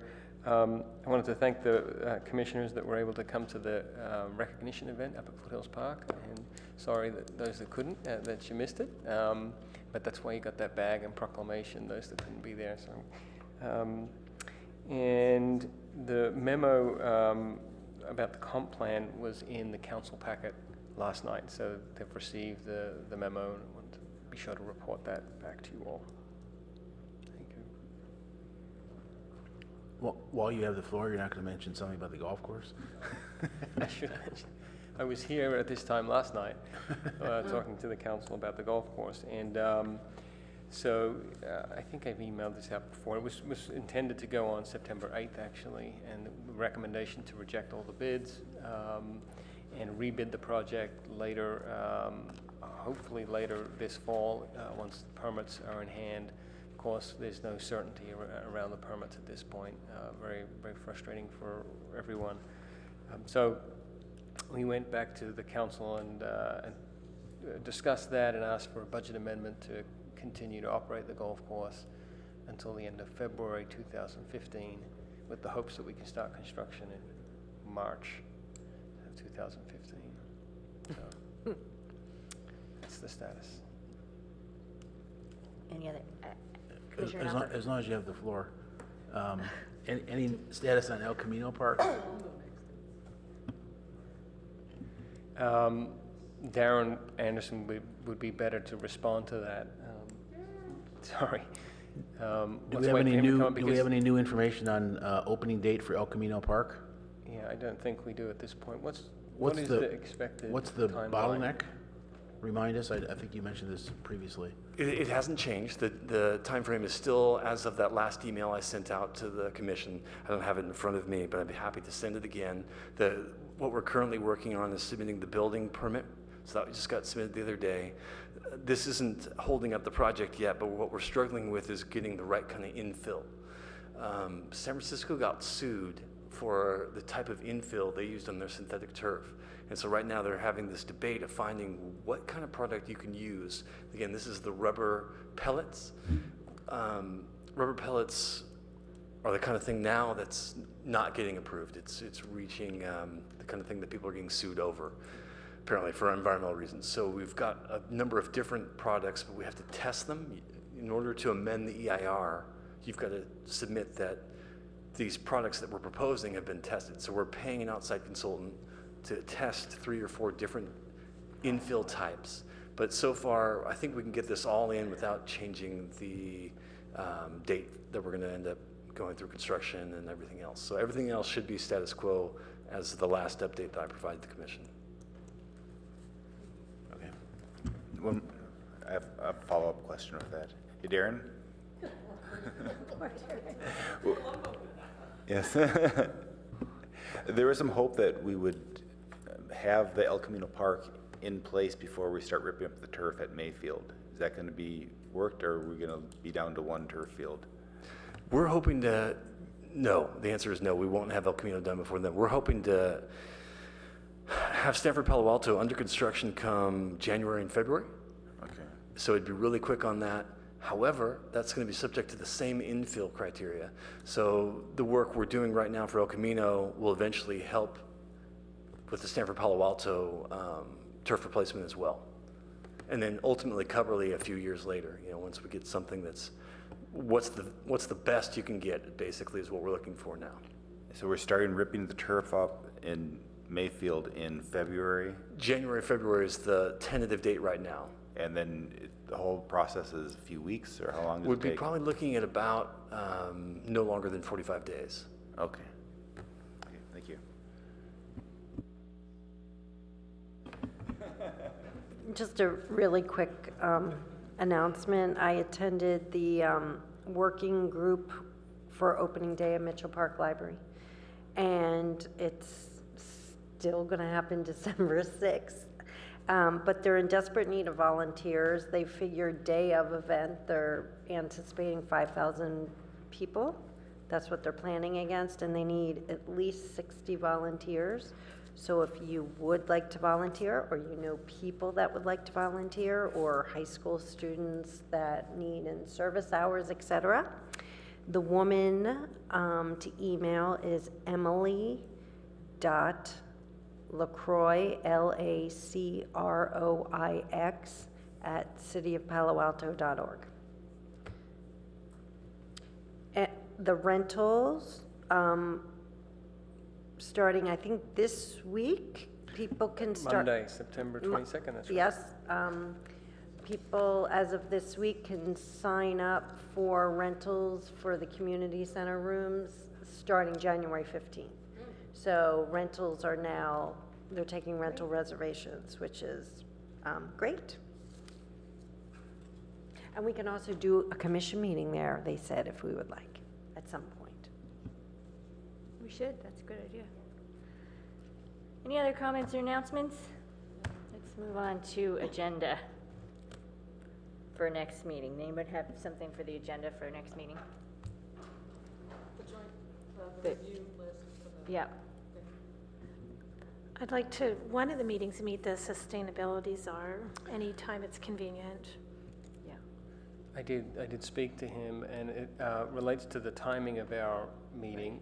It's planned for October 28th, but the current thinking is the community workshops will occur on the 28th and the 29th. So Chair Headley and I talked and thought maybe we could move our meeting up 1 week and meet on the 21st of October if commission is available and around. And Gil, I don't remember his last name at the moment, our sustainability manager, is available on the 21st to come speak to the commission. He's not available on the 28th, as it turns out.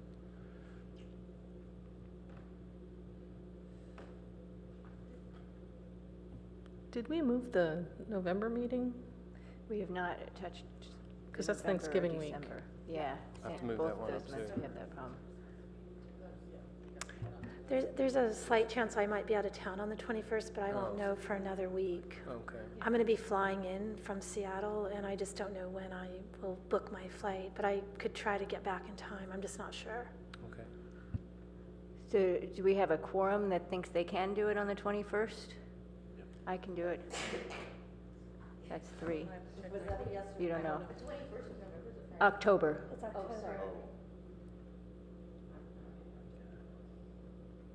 I'll let you know, Oh, because it's I don't not Okay. Yeah, that's what I thought. We've still got to find a location for the community meetings. We're having a bit of trouble with that, but I can poll the commission via email. Since several of you have to check your calendars, it looks like. What's that? I can poll the commission by email since it Okay. looks like several people Let's need do to. that. So we'll tentatively reschedule to the 21st.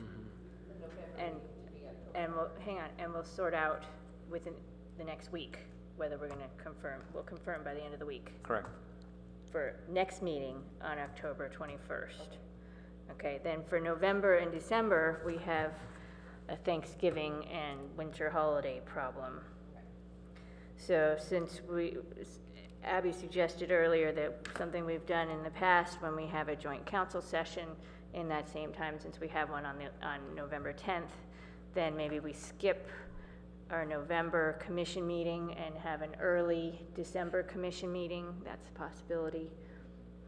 That sounds great. That's something everybody loves. I don't know what our agenda is going to be like at that point. But I think if we do that, then we're going to want to have our comp plan ad hocs finalize their work before that early December meeting and have our final discussion about it to figure out what we want to send forward to council, if anything, on the 2 elements of the comp plan. You all with me? Yeah. No. Last month, we set up 2 ad hocs to look at the specifics of the comp plan elements. Right. And we want to be able to if we want to weigh in with council, we want to be able to do that before the end of the year. So if we're going to condense those last meetings of the year, then we got to make sure we're moving along on those ad hocs. Have a reminder. Okay. All right, so maybe you can poll people on what's a good date in December. Shoot, I would say maybe shoot for the first week. Oh, really? That Or the early? second week, Well, December 2nd. because this is, That's those December, 2 so weeks are 9 off, right? 9, oh, really? So we're it's either meet- 2 or 9 or 16.